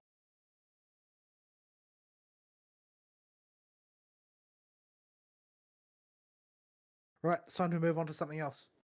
You can fill some time moving on to something else. I'm Yeah, gonna go to the bathroom, BRB. Okay. I've been abandoned. So folks, how was your day this week? My week was terrible, as you heard earlier. However, this week is a new week. New fun experiences and opportunities. And I just want you to remember, if you're having a bad week, every week when the Sunday rolls around, re-rolls, and your luck stat starts all over. You might have got a better roll this week. You won't know until the week goes on a little bit, but it could be better than last week. And even if you have a string of bad weeks in a row, eventually you will get a good week. Also, I was running out of emotes to do at Volacel while he was buried in the sand. If you have any particular ones you want me to try and annoy him with next time, please let me know in the live show chat, and I will make sure to spam them at him ad nauseum until he's the same. Now, right, you could have just moved on to the next topic. Also, you know, real life doesn't come with a pity system, right? Hey, I'm giving him hope. Hope doesn't have to be realistic.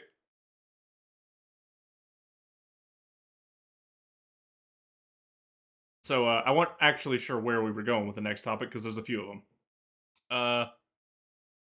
Let's see here. So the ones I dumped in there, and I get the feeling I'm missing some obvious ones this week because whatchamacallit happened. But I put in. We'll do this one because we were just talking about Final Fantasy. Rather quickly, from announcement to release, we're getting the Final Fantasy 16 PC port. Well, you say rather quickly, but the problem is that it's horrifically overdue. Yeah, to it's the point where there's no hype left. Yeah, it's outside of hype cycle. Apparently, it was doing pretty good with its demo downloads. But it had like 10K playing for a chunky demo. That's not bad. But yeah, apparently they just released a patch for the demo that fixed a whole lot of PC technical issues. This is the big reason I'm not doing a day one purchase of it. Is it's a console game first, and having a PC or a PC version made later. Buying this on day one may be a crapshoot. We all know how this song and dance goes. You give it a week to see if the shoes are bad enough, or if they're minor enough that you can live with for the port, or if you get the magic port that doesn't have any shoes. So those are incredibly rare.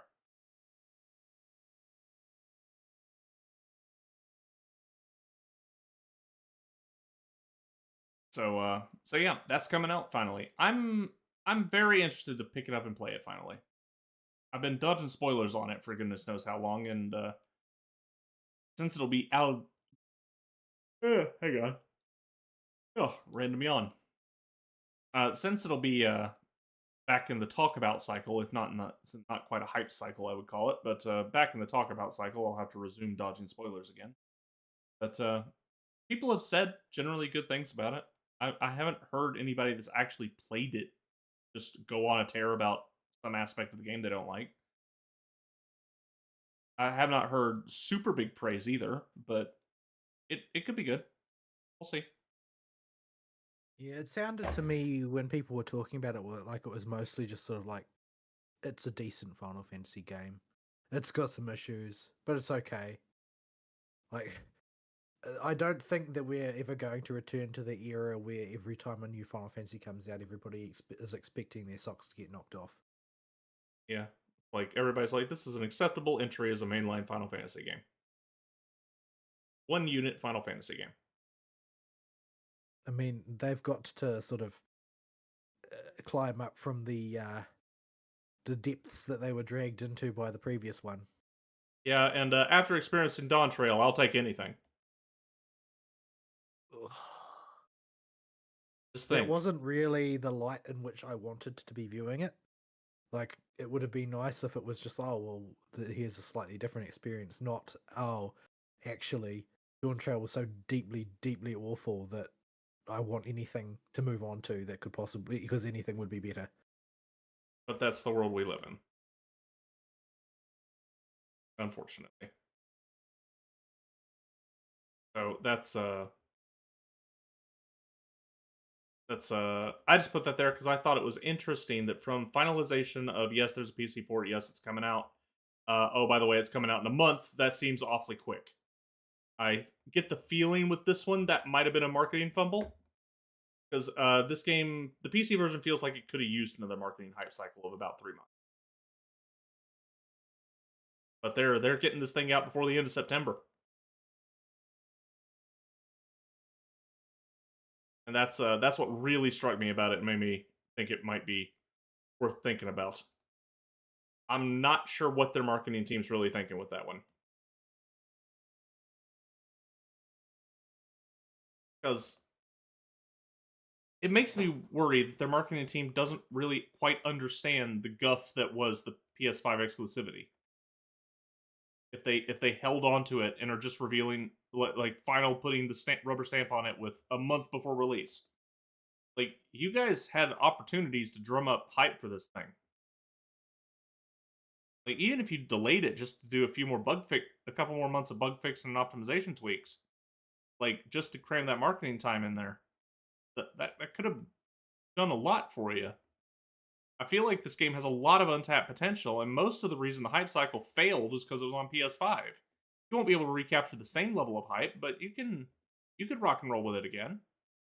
You could get something revved up and going. You could really make your money back on this one. But no, we're just gonna airdrop it in at the end of September. Okay. I mean, I've been waiting for it, so I'll take it. But Exclusivity was always a mistake. yeah, I think we are going to move, albeit slowly, into an environment where that is the norm for developers thinking. It's going to be the norm to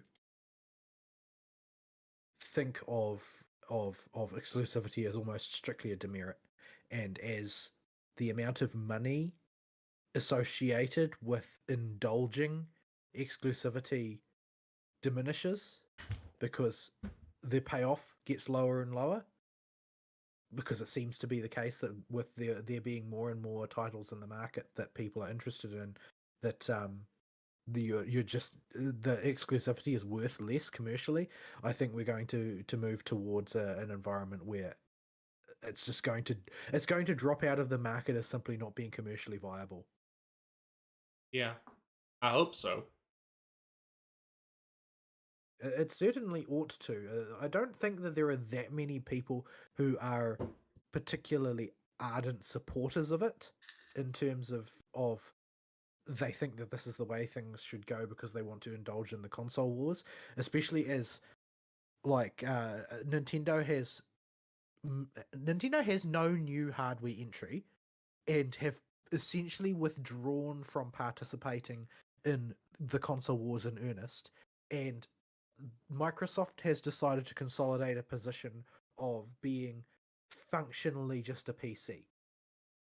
And in light of that environment, what exactly is your case to be made for exclusivity? Yeah, they've really run in... Nintendo can make a case for exclusivity on the basis of their first party IPs. However, they have no new hardware of their own. So there's not really any reason that anybody would want to pick that hardware as exclusive. It's got an install base, but you are hamstringing yourself to like a 2015 phone level of power sort of thing. And in the case of Xbox, it's entirely arbitrary and looks cynical because your device is a PC. You market everything on the PC. If you try and do exclusivity there, it's just you being cynical. And on the PS4, it's like their reason for doing exclusivity is that they always have. But nobody's got that hardware because nobody really wants to buy in to the current console generation if they haven't already at this point. So you can't sell consoles with it. Yeah. While you may have moved a goodly number of units by this point, The fact of the matter is, I think this is not a take I hear a lot of other people have. When it comes to console exclusivity, especially for the PlayStation, regardless of what we think about the quality of the products that come out for the PlayStation, regardless of what we think about the individual IPs, fact of the matter was, at the start of this console's life cycle, the PS5, there just weren't very many in circulation. It was way too expensive and impossible to get a hold of, especially when the economy started to go in the toilet. And so by the time they became available and they started to get some market penetration, and maybe you knew a few friends that had one, a bunch of my friends were just like, yeah, but I've already upgraded my PC in that interim. I don't need to buy one. And I Yeah, was well, I've signed out. I've entirely signed out of the whole purchasing consoles rat race. Like, nobody has offered me for the entire last generation a case. Why should I buy it? yeah, because we can get Nobody's everything. even tried. Yeah, do we really want to play the Demon Souls remake that hard? Do you really want to play Spooderman 2 Women in Melanin Edition? Ultimately, you've got to make a case. Like, I'm not going to buy it on the weight of the fact that you think that I should feel compelled to. Like, that's not a reason. I want you to tell me what I can do with this system that I can't do with my PC. Like, I have been happy in the past to buy a Switch for Monster Hunter to get it earlier because I was real keen on Monster Hunter, and I got a lot, even though I have a lot of criticism for Rise, I had a huge amount of fun playing it. A huge amount of fun. And having that game portable has also been a huge amount of fun because I can play it in the airport, I can play it when I'm visiting people, I can play it when I have to go and stay on a hotel on work trips and I'm incredibly bored in the evening because there's nothing to do in Dunedin. Like, it's had its uses. However, now that case doesn't exist anymore. There's no new hardware that's portable. That, like, if I really, really want portable game, I can buy a new phone and I can play Hoyoverse games on my phone, since I spend half my life playing Hoyoverse games these days. That problem is now solved, and it was solved by a software developer.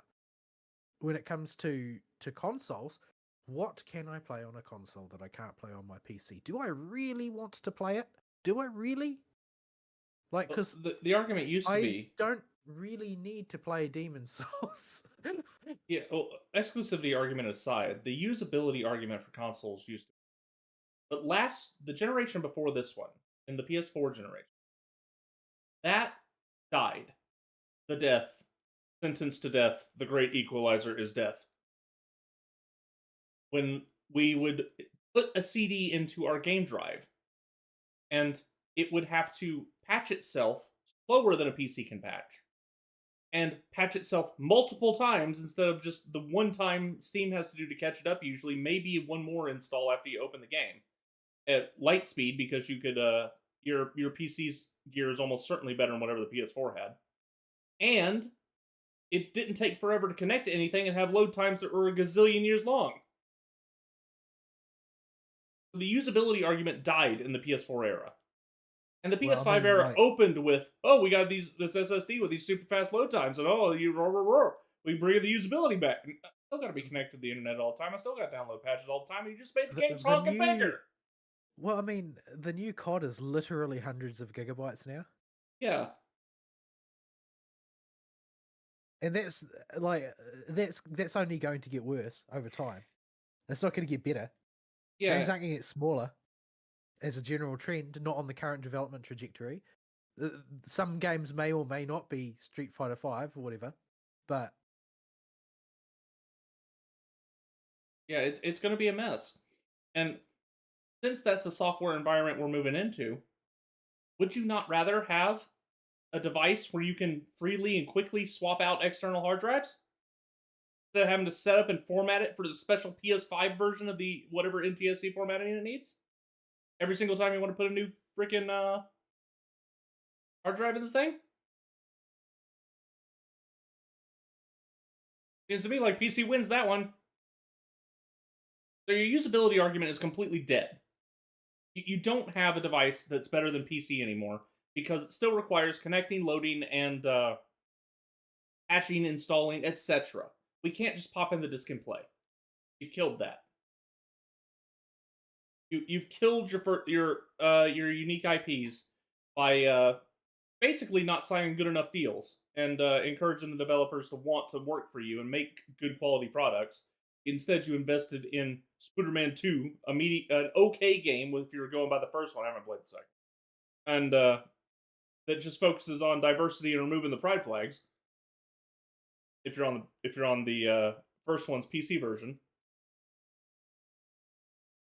you got the Demon Souls remake, a game I already played and beat on the PlayStation 3. You're selling it to me with a fresh coat of paint that people say, yeah, it's good, but I've already played that video game. Okay. Yeah, it looks pretty, for Demon Souls, but that's not saying a whole lot.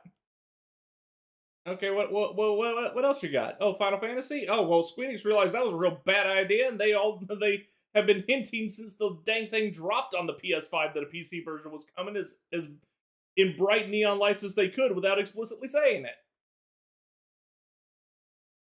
So you got nothing there. Xbox, what you got? Halo, how's that going for you? Oh. You had to abandon that plan because Infinite was that bad. Oh, okay. Sure, so we got no exclusives, functionally. That thing's still operating. Is like Halo Infinite's still a game that people are playing. It still has a player base of like 10,000. It's hit its stabilization 10,000 point, like all multiplayer games do.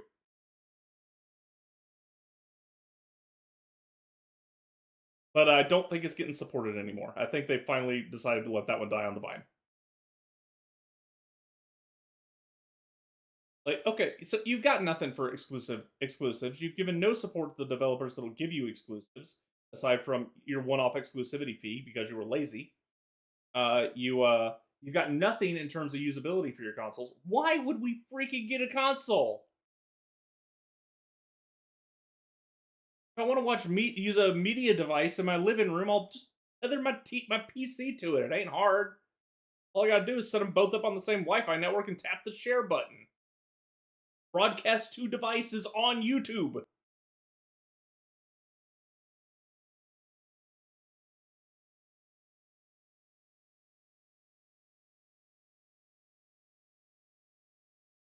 So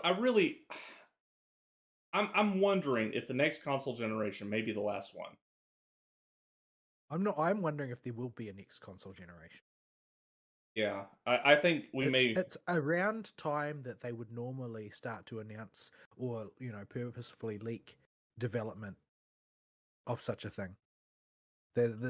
We are at that time of day, yeah. and nobody's said anything at all, and I can't even begin to conceive what feature that they would propose as their marketing gimmick. Like, what can they offer realistically?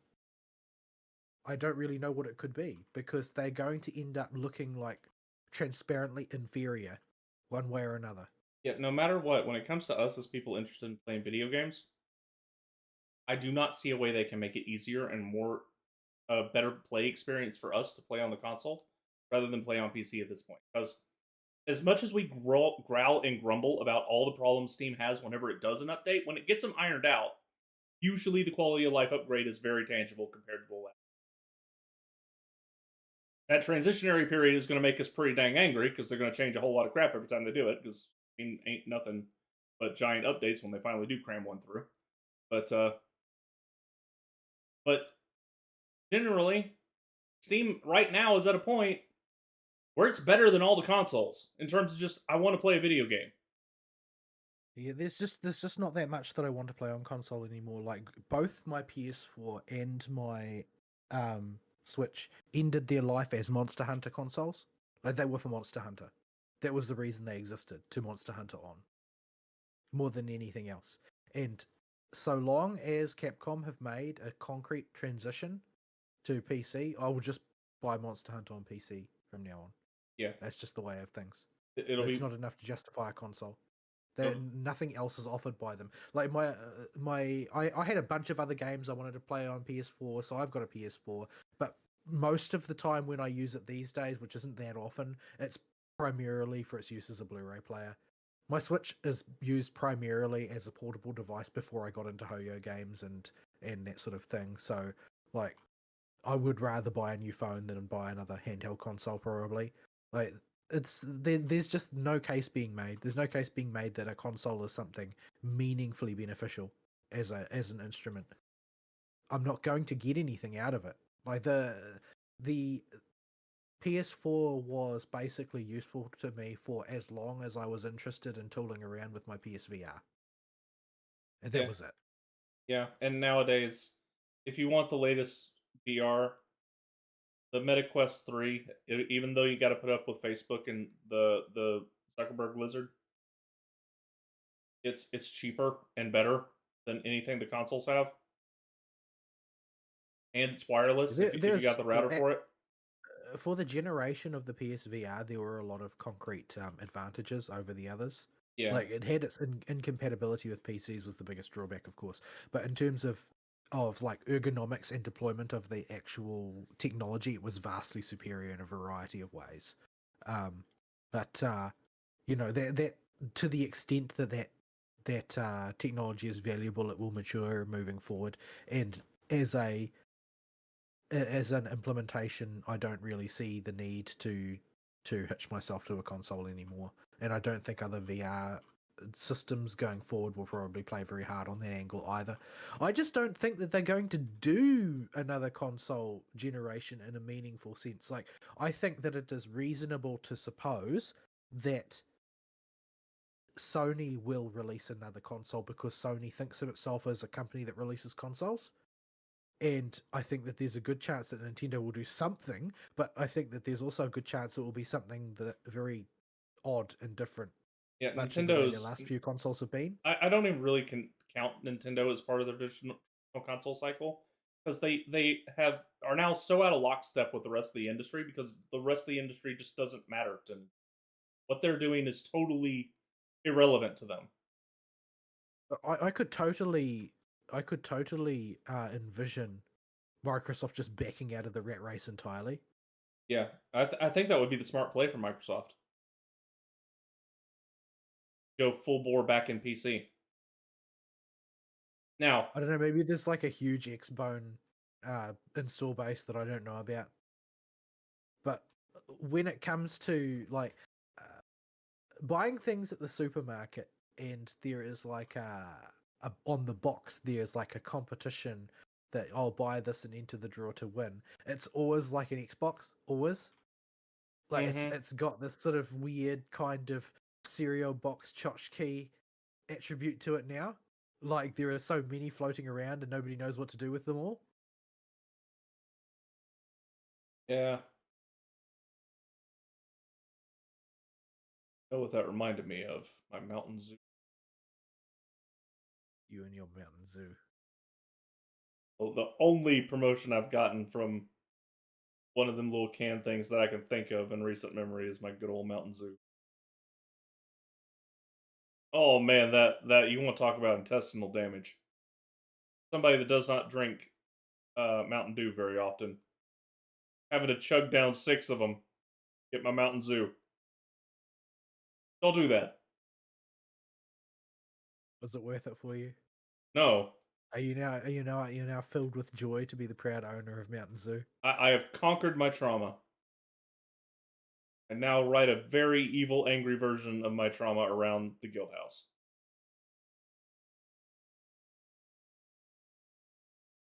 Was that worth all the trips to the bathroom? Probably not.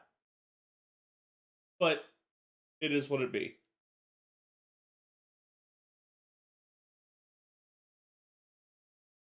So yeah, as far as the direct offering of Final Fantasy 16 goes, like I'm not wholly disinterested in playing it, although a lot of my interest stems from the fact that I just don't play very many modern productions for one thing, and for a second thing, that the guy who did the music was a legend before he allowed the travesty that is Smile to be perpetrated on the world. My happiness. Oh my goodness. How is it possible for an expansion to have so many unrelated bad things about it? Bean.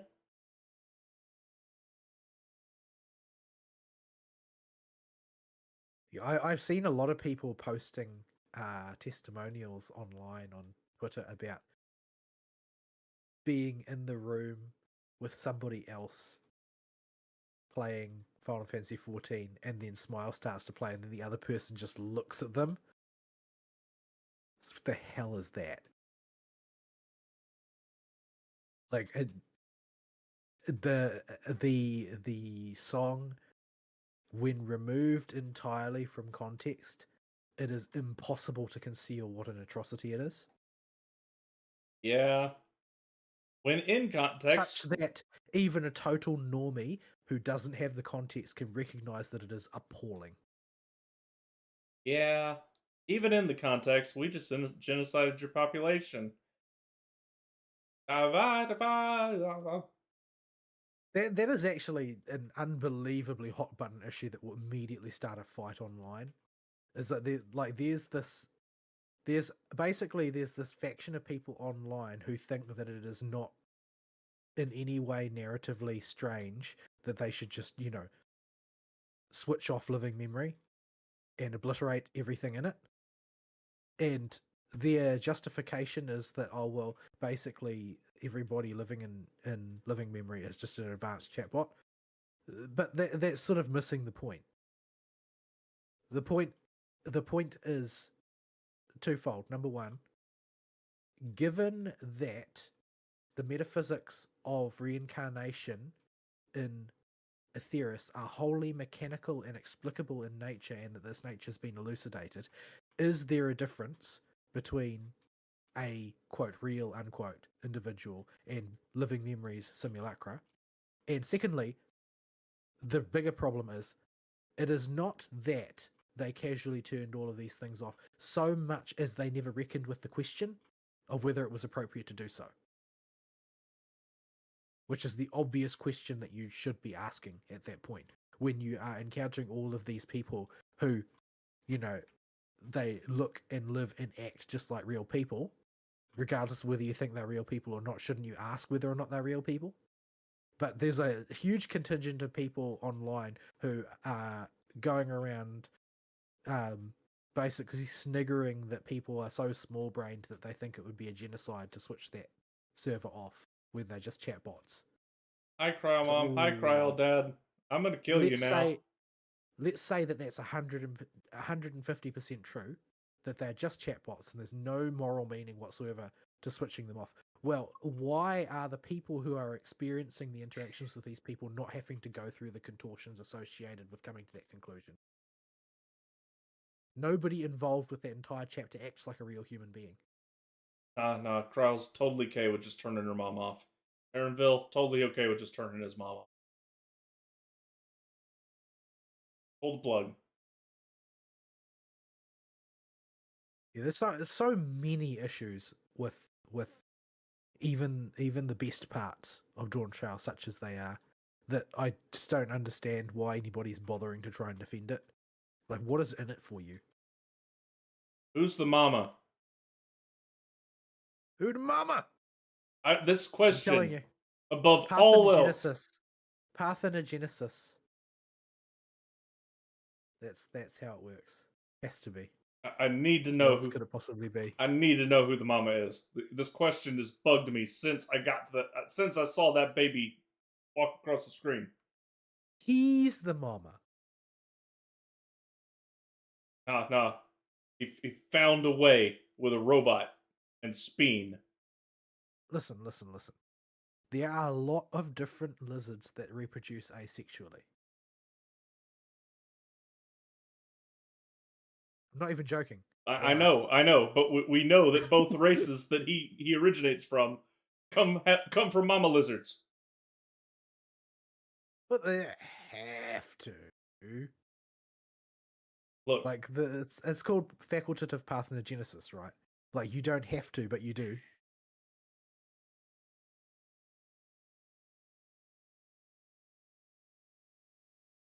I wonder if that's actually going to be the answer, though.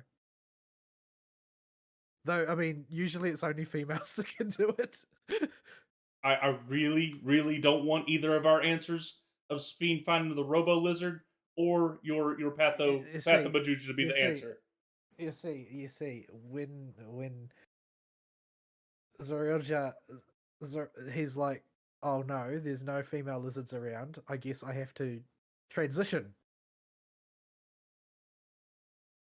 Like in whatchamacallit? Jurassic Park? Jurassic Park. Yeah, that's the one. So the actual first trans character, we killed him.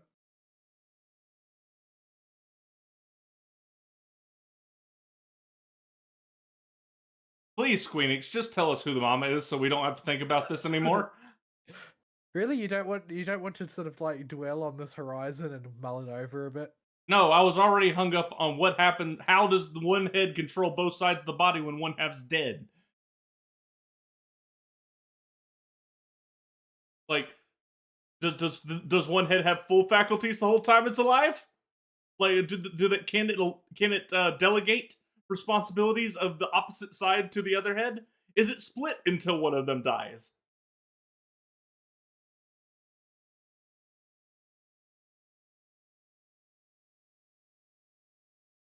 I have more questions about the Mamulja than I had when I went into this expansion, and I would be perfectly okay with not having any of these. Well, I mean, it was perfectly like everybody knew about two-headed Mamulja before, but it just sort of didn't really matter before until they tried to make them the whole focus of the story. It is overturned promise. My brother has depicted you as the Soy Wojak. My brother has depicted us as the Chad.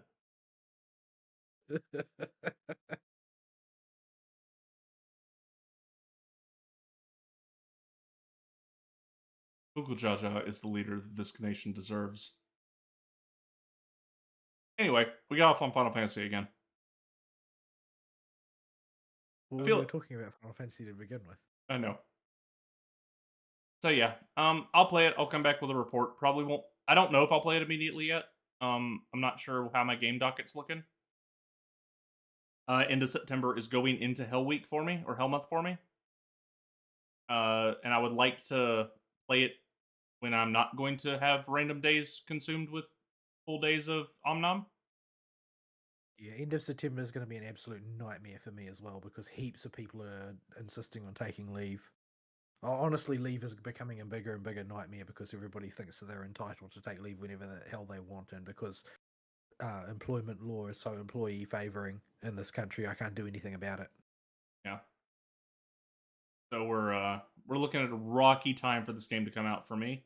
But when I do get around to play it, I'll come back and give a report, and I'll let you know if I think y'all can get something out of it.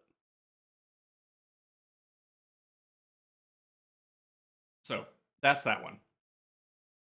I have a couple other newslets here. They're not super big. We can jet through them real quick if you want. Let's go. Other Gamescom announcement. Vampire the Masquerade Bloodlines 2 is delayed again. Vaporware.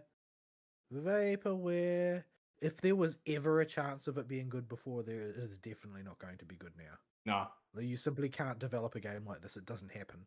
Yeah. This is how you get Duke Nukem Forever. To be fair, when it came out, Duke Nukem Forever was only mediocre. It was not miserable. It was a solid 6 out of 10. It was at least playable. I don't think Bloodlines is going to be playable. No. I think it's going to be... it's ever going to come out. But when it eventually they're like just push out what you got, it's going to be the most buggy, horrible, garbage put together mess you've ever seen. It's going to be the wokest ever as well. Yeah, that too. So basically the entirety of its development problems seem to be stemming from its wokeness more than anything else. Yeah. Weren't they the ones that put out the PSA no Nazis can play our game? Well, White Wolf was. Right. The IP. Right, that's that. So yeah, just your scheduled update on the thing that will never come out, much like Silk Song, just for different reasons. And let's see here. We finally have the announcement for the Untitled Hero Shooter MOBA hybrid thing that Valve's been working on. Have they managed to do anything yet, or have they announced its name and that's about it? I've got an invite to the beta. Are you going to actually participate? It was only 10 gigs, so I installed it, but I don't think I'll play it unless somebody else gets an invite and wants to play. I don't think I'll be invited to any beta. I've got no history of playing them. Yeah. Apparently, I got it from Darahas. I don't have a clue what this game's about, but it's a Valve product, so it can be another one of their TCGs, or it could be another Left 4 Dead 2. They generally hit more than they miss, but we'll see. Because it's a Valve product, I haven't totally lost faith in Gabe. I'll keep an eye on it. I'm not saying I'll jump into it or give it a spin yet, but given who's making it, I'll at least keep an eye on it.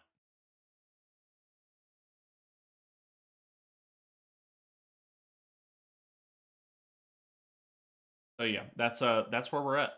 The news for all the stuff that jumped out to me. Did you have anything else? Well, there's hot off the presses during the show news. Go for it. The developer radio for Star Rail has happened, and they have posted some summaries of the material covered. Most of it is to do with Divergent Universe. Specifically, they are making more things scale properly based on enemy level and threshold protocol, so you don't end up with some blessings that scale with difficulty and some that just don't and end up being dead slots. They are reworking some of the equations in Divergent Universe because some of them just kind of suck and don't really work. Or yeah, they could, like, if you, because with equations, like you haven't really encountered equations yet because you don't do Divergent Universe, you've only got simulated. But equations are a big deal. Like, they're like ultra powerful. They're more powerful than gold level blessings in terms of the amount of oomph that they can give your team. However, you get very, very few of them. And if you only get bad ones for whatever reason during a run at a difficult level will just be scuppered because the power level that they supply is necessary. And some of them are just bad. So yeah, they're reworking a bunch of them, or in some cases they're just tuning them up, in some cases they're basically scrapping and doing them over. Path traits are getting scalability as well. Path traits are the term of art for things like Quake and Aftertaste. Oh, your boy You know what Aha. I mean? Yeah. Yeah, so those are now going to scale with number of blessings from that path, rather than just being sort of stuck at the base power level. So how much you invest in a path. You're rewarded for your devotion to Aha. Yeah, the more devoted you are to Aha, the more it will pay off in your aftertaste power. They are. I think that they're going to weight your equations more heavily for your initial blessings that they give you in Divergent Universe. But because you need to stack heaps of blessings in order to activate equations, in Divergent Universe you usually get some random blessings to start with to get you going. They are going to weight them heavily in favor of equations that you actually start with from now on, so that you don't just, oh, well, I just got a whole bunch of useless blessings that aren't going to help me achieve the tier of power that I need in order to survive this run. So yeah, they're adjusting that.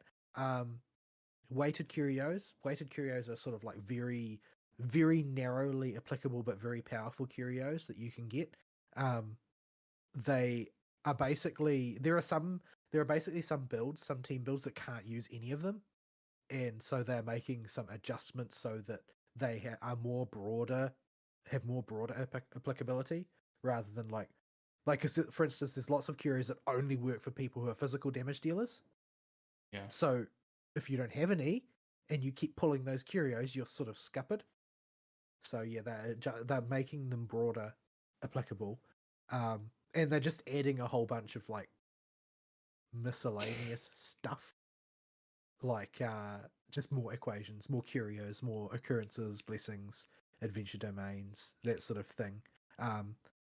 They're also adding some more, particularly for dot teams, because dot teams have sort of been left out in the cold a bit. Like dot was one of the most powerful teams in Simulated Universe, but just does not scale in Divergent Universe at all. So yeah, they're adding some more equation for that, and more rewards, because there's one of I think ZZZ has a similar thing as well, but just playing more of Divergent Universe you'll incrementally get more rewards with a cap on how many you can earn within a week, and it will just continue to go up the ladder. They're adding some more levels to that to make sure that it doesn't cap out. And they basically announced that they're planning to continue moving forward. They also announced, with no details, that in the next version they are planning to put a new version on Simulated Universe. So to go with Swarm Disaster and Golden Gears, they're going to add another one. So yeah, get your Swarm Disaster and Golden Gears done. Golden Gears done before 2.6 drops, I guess. Or it will go on the backlog, like it almost certainly will for me. I did get the Swarm Disaster one done with the power of Nanook and Yaboyaha. I'm nowhere near. I haven't even started. I haven't started Torment yet. I don't know if I've even done the highest non-Torment difficulty level, let alone unlock all of the crap. So yeah, I've got to work on Swarm Disaster and Golden Gears as well. Still got that quest in my quest log. It's not going anywhere. But I have to do Hollow Zero as well. Yeah, I got the Swarm Disaster quest out of my quest log by abusing the Nanook blessing that lets you split damage taken amongst your entire team, and just going full bore into your boy Aha. Yeah, that's a really powerful blessing to use if you use healing sustain. If you use tanking sustain, it's actually not very good. If you use Aventurine, it's good. If you use other types of tanks, it's really not.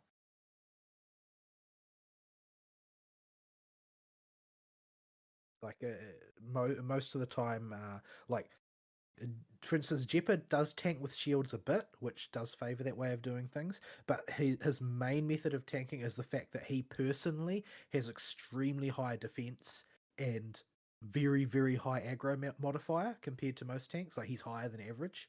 Mhm. So just most hits will hit Jeopard.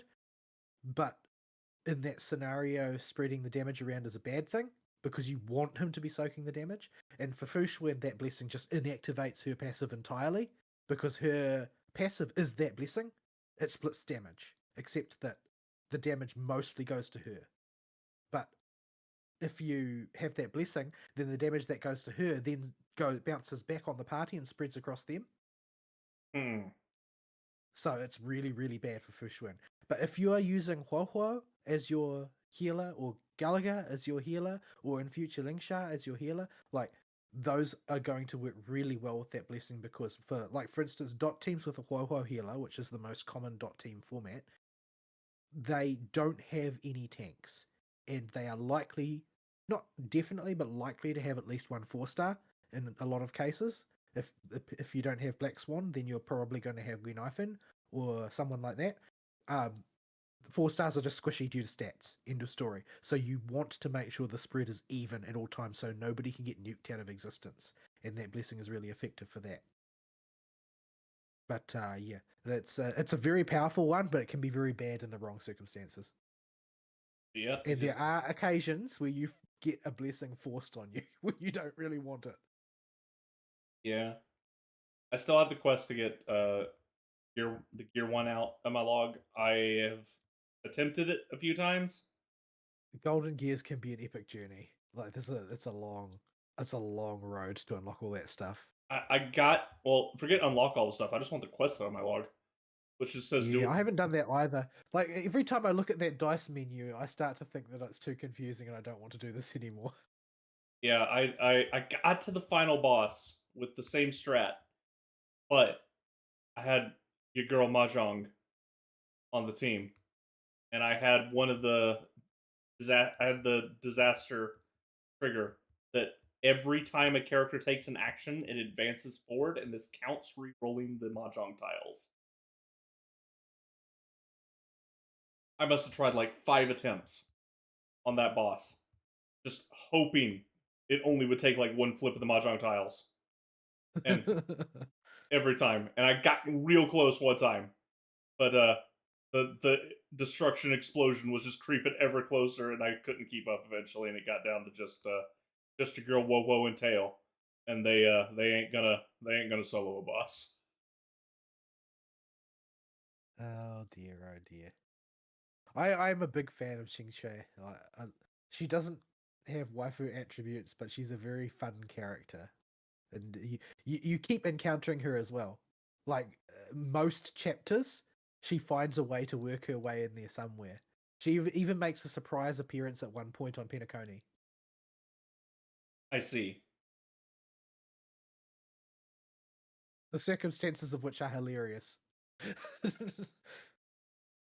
Oh, You so will enjoy it when you see it, but it's a long road until you will. I did watch something this week. I watched the Mahjong Soul YouTube anime. The episodes are a minute and a half long. And a screen cap I took of one of the episodes reminded me very much of my Star Rail experience. I'll put.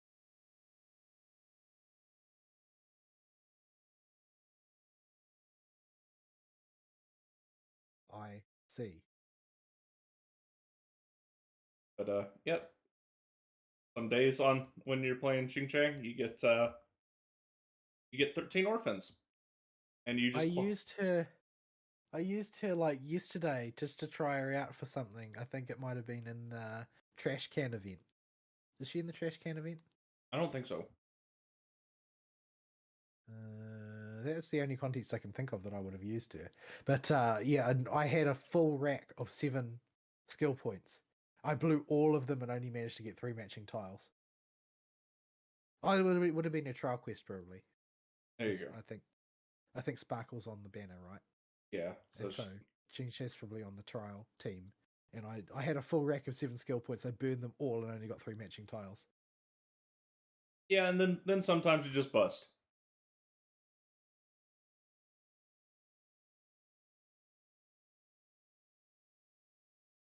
It's usually you get it around 3 or 4 shuffles. If you're really behind and haven't had a whole lot of turns pass between her turn and coming back around to her turn again. But sometimes you just get lucky. Does she feature in the main story quest of Shansho Lofu at all? She shows up, takes you through the divination commission, and then she f's off to go play mahjong.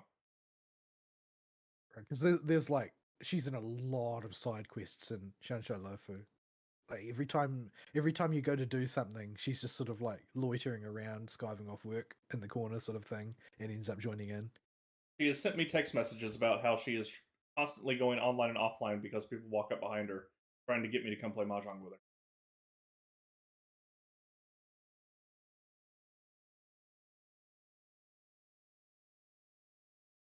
He does play the Pokemon game, but she does not like it as much as Mahjong.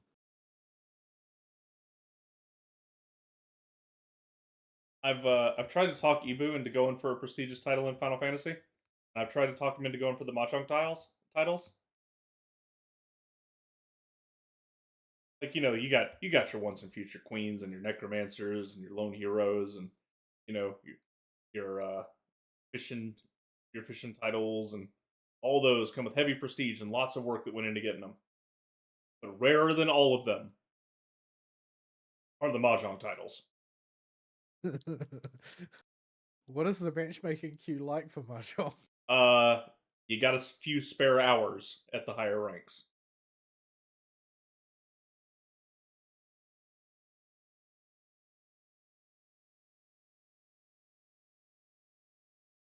So I'm trying to convince him to do that because he's been getting me back into mahjong lately, and So we've been playing Mahjong Soul, and the newbie rooms in Mahjong Soul. My Yakuza training has prepared me well for dealing with the newbie rooms. I may or may not have just totally demolished a newbie room so bad that 2 of the 3 other people just DC'd and were on autoplay at the halfway point when I did a full hand of concealed 7 pairs.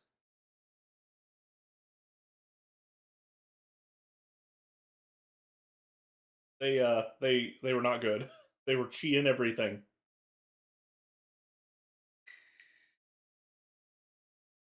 I don't know how to play Chinese Mahjong though. It's not much different. Other than there's a couple of there's some scoring differences. Some hands don't exist, and there's no reach. But other than that, it's relatively similar.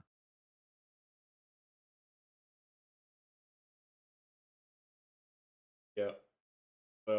It's fun if you're playing Mahjong with other people that also know how to play Mahjong.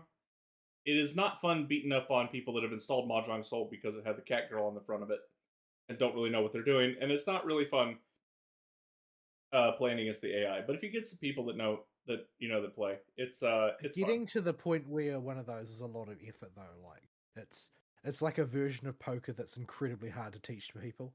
Like explaining to somebody why 13 orphans is a hand and all the other wackadoodle hands that you can make that technically count as Yaku's. Good luck. Generally, the advice I give people is start with all simples, and when you see somebody else win with a wackadoodle hand, make a note of it.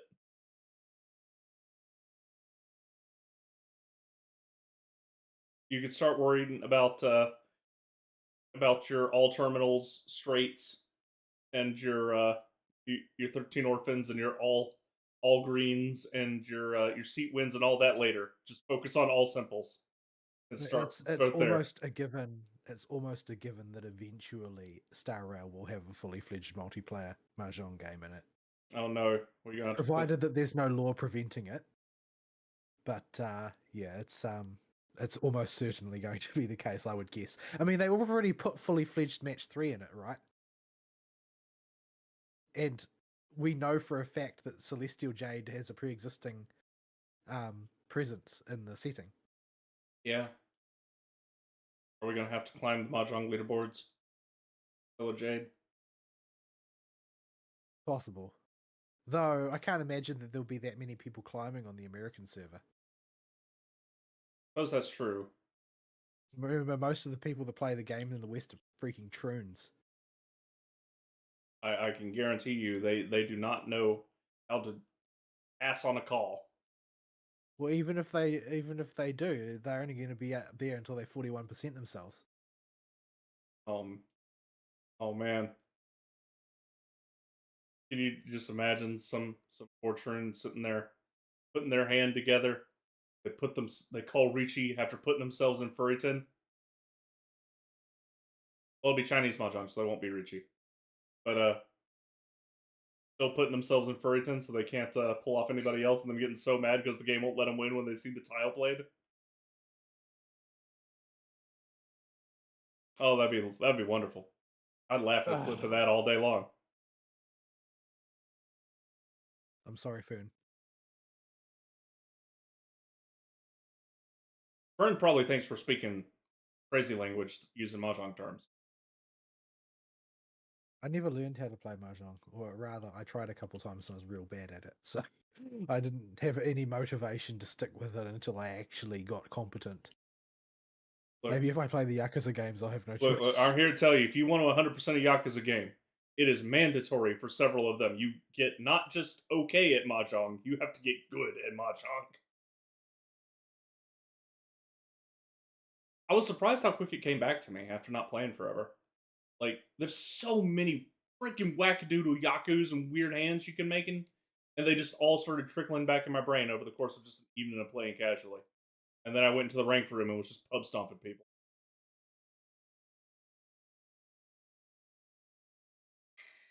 Yeah, I don't know how many members of my family are still alive that know how to play Most of the older ones that have passed on now. I mean, I'm talking about Meat Space Mahjong, so... Oh, Meat Space Mahjong, you couldn't. I don't know if I could do that. Just because I'd be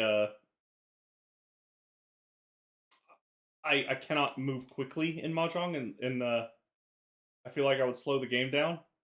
And without the little helper, you can call Roan now. I feel like I might just see somebody play the tile I'm waiting on and just let it go because I didn't notice. I mean, I could have been spending the past, 15 cycles building a hand that is specifically looking for that tile, but the chance I'll notice it after I'm that brain drained just looking for the last tile, pretty dang high. I feel like I would miss a lot of runs. A lot of runs. Ranya, that girl says. But the Mahjong anime on YouTube is very fun. Go to the Mahjong Soul official YouTube channel. They're like a minute and a half long, and they're funny. Some of them, not sure how Mahjong fits in there, but they try. A bunch of the episodes end up with all the people from the shrine dying. That's dark. They decide to go on a camping trip in the mountains, in the snowy mountains, and they get lost, so they decide to play Mahjong. And they all freeze to death while going, "Look, I win! I have all whites!" And Noah's covered all their tiles.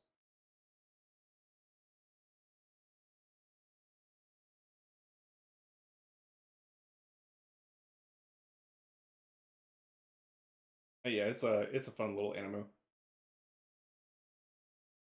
Takes like 30 minutes to watch the whole series. All right, I'm waffling, and I don't think we got much else to go on.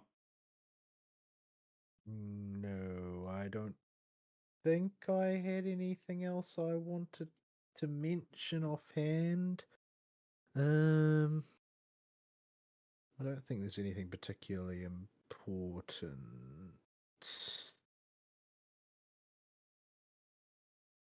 No, I can't think of anything. I can't think of anything that I saw that's worth talking about. Like, there's been a bunch of media come out because of Gamescom, but I don't think any of it is really a particular perturbation on anything. It's just like, oh well, this is media, and there's no Fern here to talk about Monster Hunter. Although I've heard a lot of bickering about Monster Hunter lately because of and I do feel a little bit bitter about some of the things that they've announced. Mostly, I think the direction is okay. I don't think that Longsword needed to have a free roll cancel for every whiffed Helmbreaker, because that means that literally the last weakness that Longsword has gone.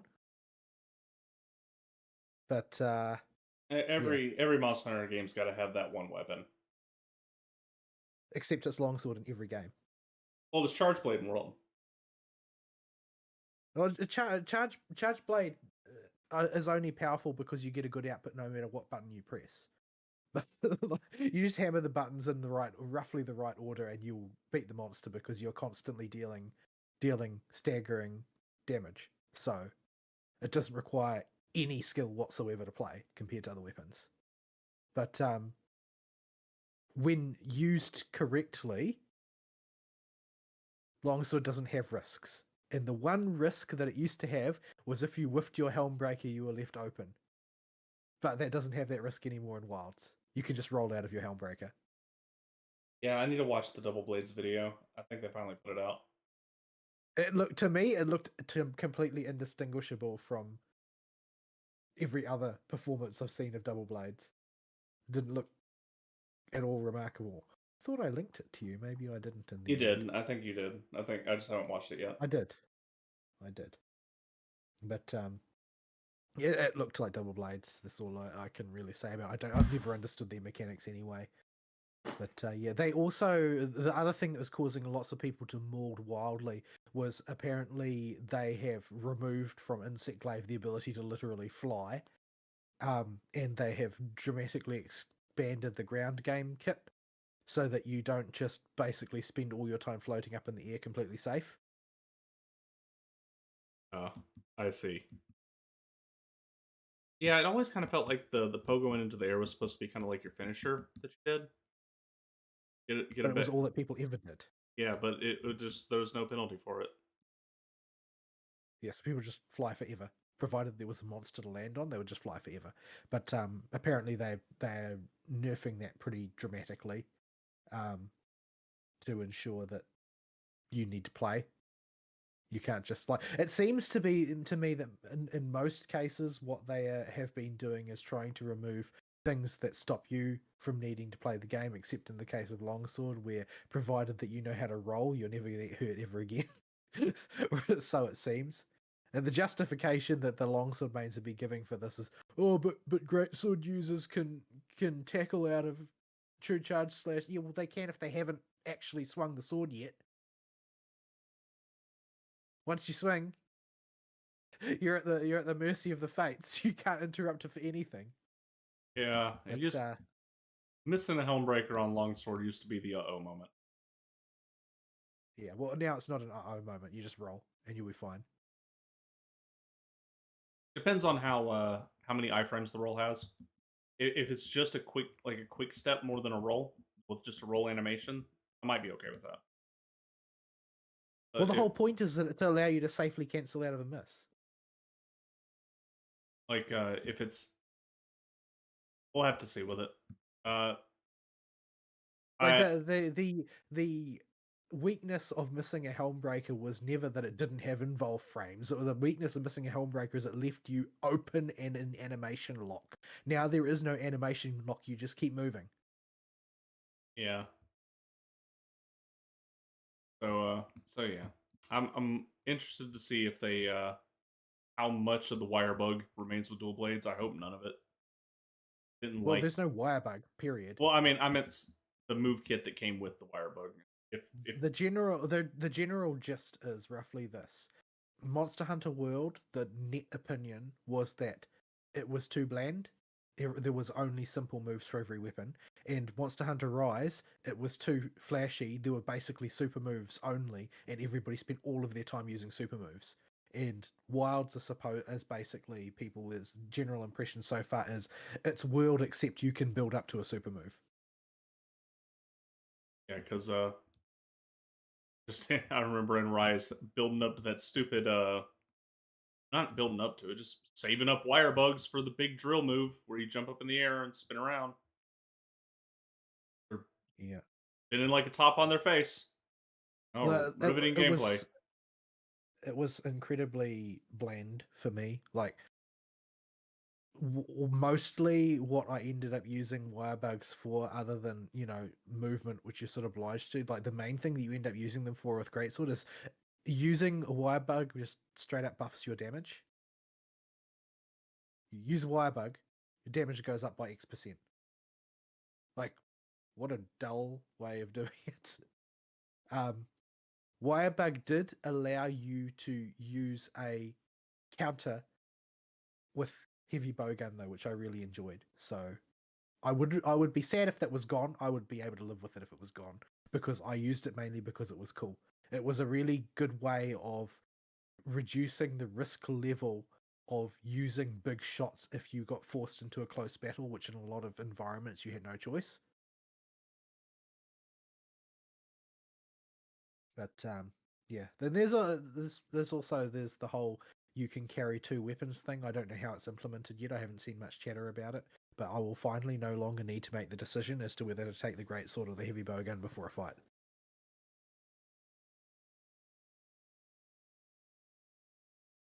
Oh, okay, we have a new buzzsaw animation down the length of the monster, where we can bop him on the head and hop up in the air, then use the slinger to grapple on and do the buzzsaw instead of having to hit them on the butt. And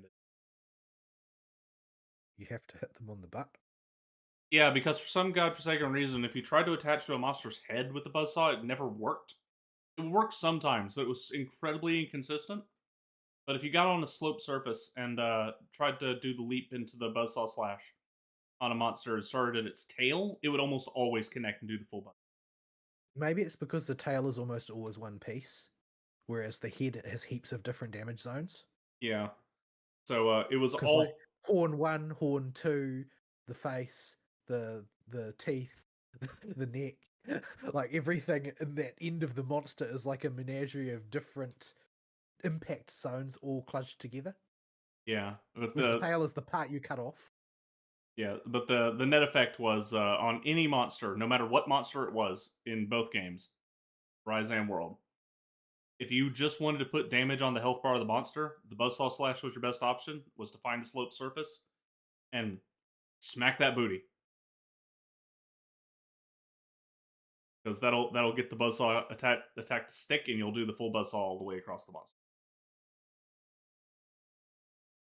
Now it looks like your build up to super move is you get popped up in the air, and you can grapple onto the monster and buzzsaw from head to tail.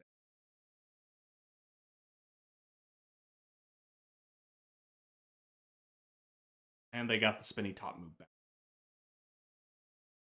I'm more salty about that move just because it's all you used in Rise. It's the only button that mattered. But what about the other ones? The other things were things you just did while you were waiting on the wire bug, but they were so small for your damage compared to the spinny top move. Well, I mean, with there being no wire bug as a ammunition sort of system, where it comes to other moves, they are going to notice in testing if people spam a particular move over and over. Like it's not going to be completely unrealized. Generally speaking, I felt like the move sets were quite balanced in World. I don't know where the delusion comes from that Charge Blade was somehow special. But like the main thing that seemed to me from all of the footage, because I never played Charge Blade because I didn't really like the look of it. But all of the footage that I saw of it basically seemed that Charge Blade operated by the fact that every part of the weapon's play loop did damage and could stagger the monster. So you were never in danger at any point. You would just go in front of the monster and combo it to death. Like everything up to that was, you charge your resource and then you deploy like a multi-part chain against the monster that looks complicated, but functionally is just, safe and has lots of parts. It's not really complexity. The thing that mostly was with me for Charge Blade was just the ease of execution of everything once you figured out what the buttons were, and how easy it was to build your files up and to just pop the monster. So I poked at it for like a couple weeks just to see what all this talk was about. And yeah, you build your files up and you just get bonks, and the ease of execution for big damage was just so high compared to like Sword and Board Dual Blades, my other two weapons I play. I think that it was just, it got a lot of attention because it looked like there was more involved than there actually was.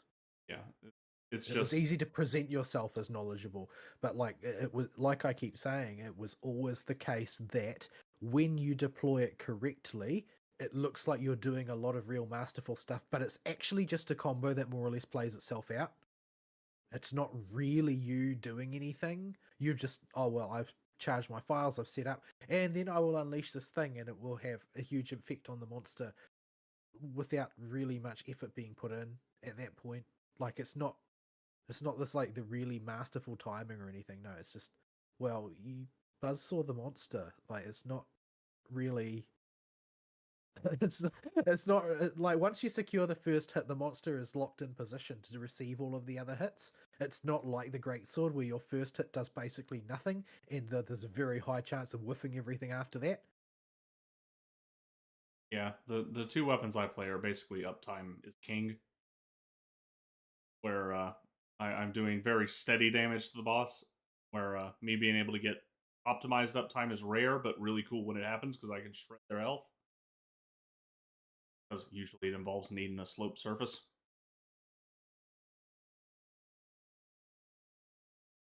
But yeah. Anyway, we'll have a lot of Monster Hunter talk to do with Fern when he has some time to actually stick around and we don't get bogged down complaining about Final Fantasy and talking Ho-Yo before segment. When's it going to come out? It's like 2025. At what quarter? Is it like beginning or middle? Or I thought it was late Q1. but that might have just been hearsay. That sounds right. That sounds like roughly the time that World came out. That could just be hearsay that's in the back of my brain. I don't remember where I saw that. Let's see if presumably there's a wiki page. They might have updated it. Some people are autistic like that. Monster Hunter.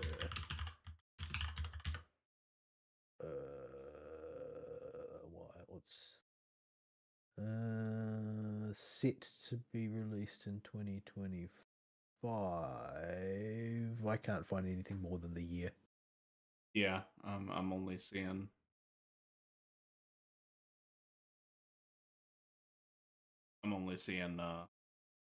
Five unofficial stuff. So it's possible I just saw that as hearsay floating around. But that's about when I would expect it. Sometime about March or April next year. Late Q1, early Q2.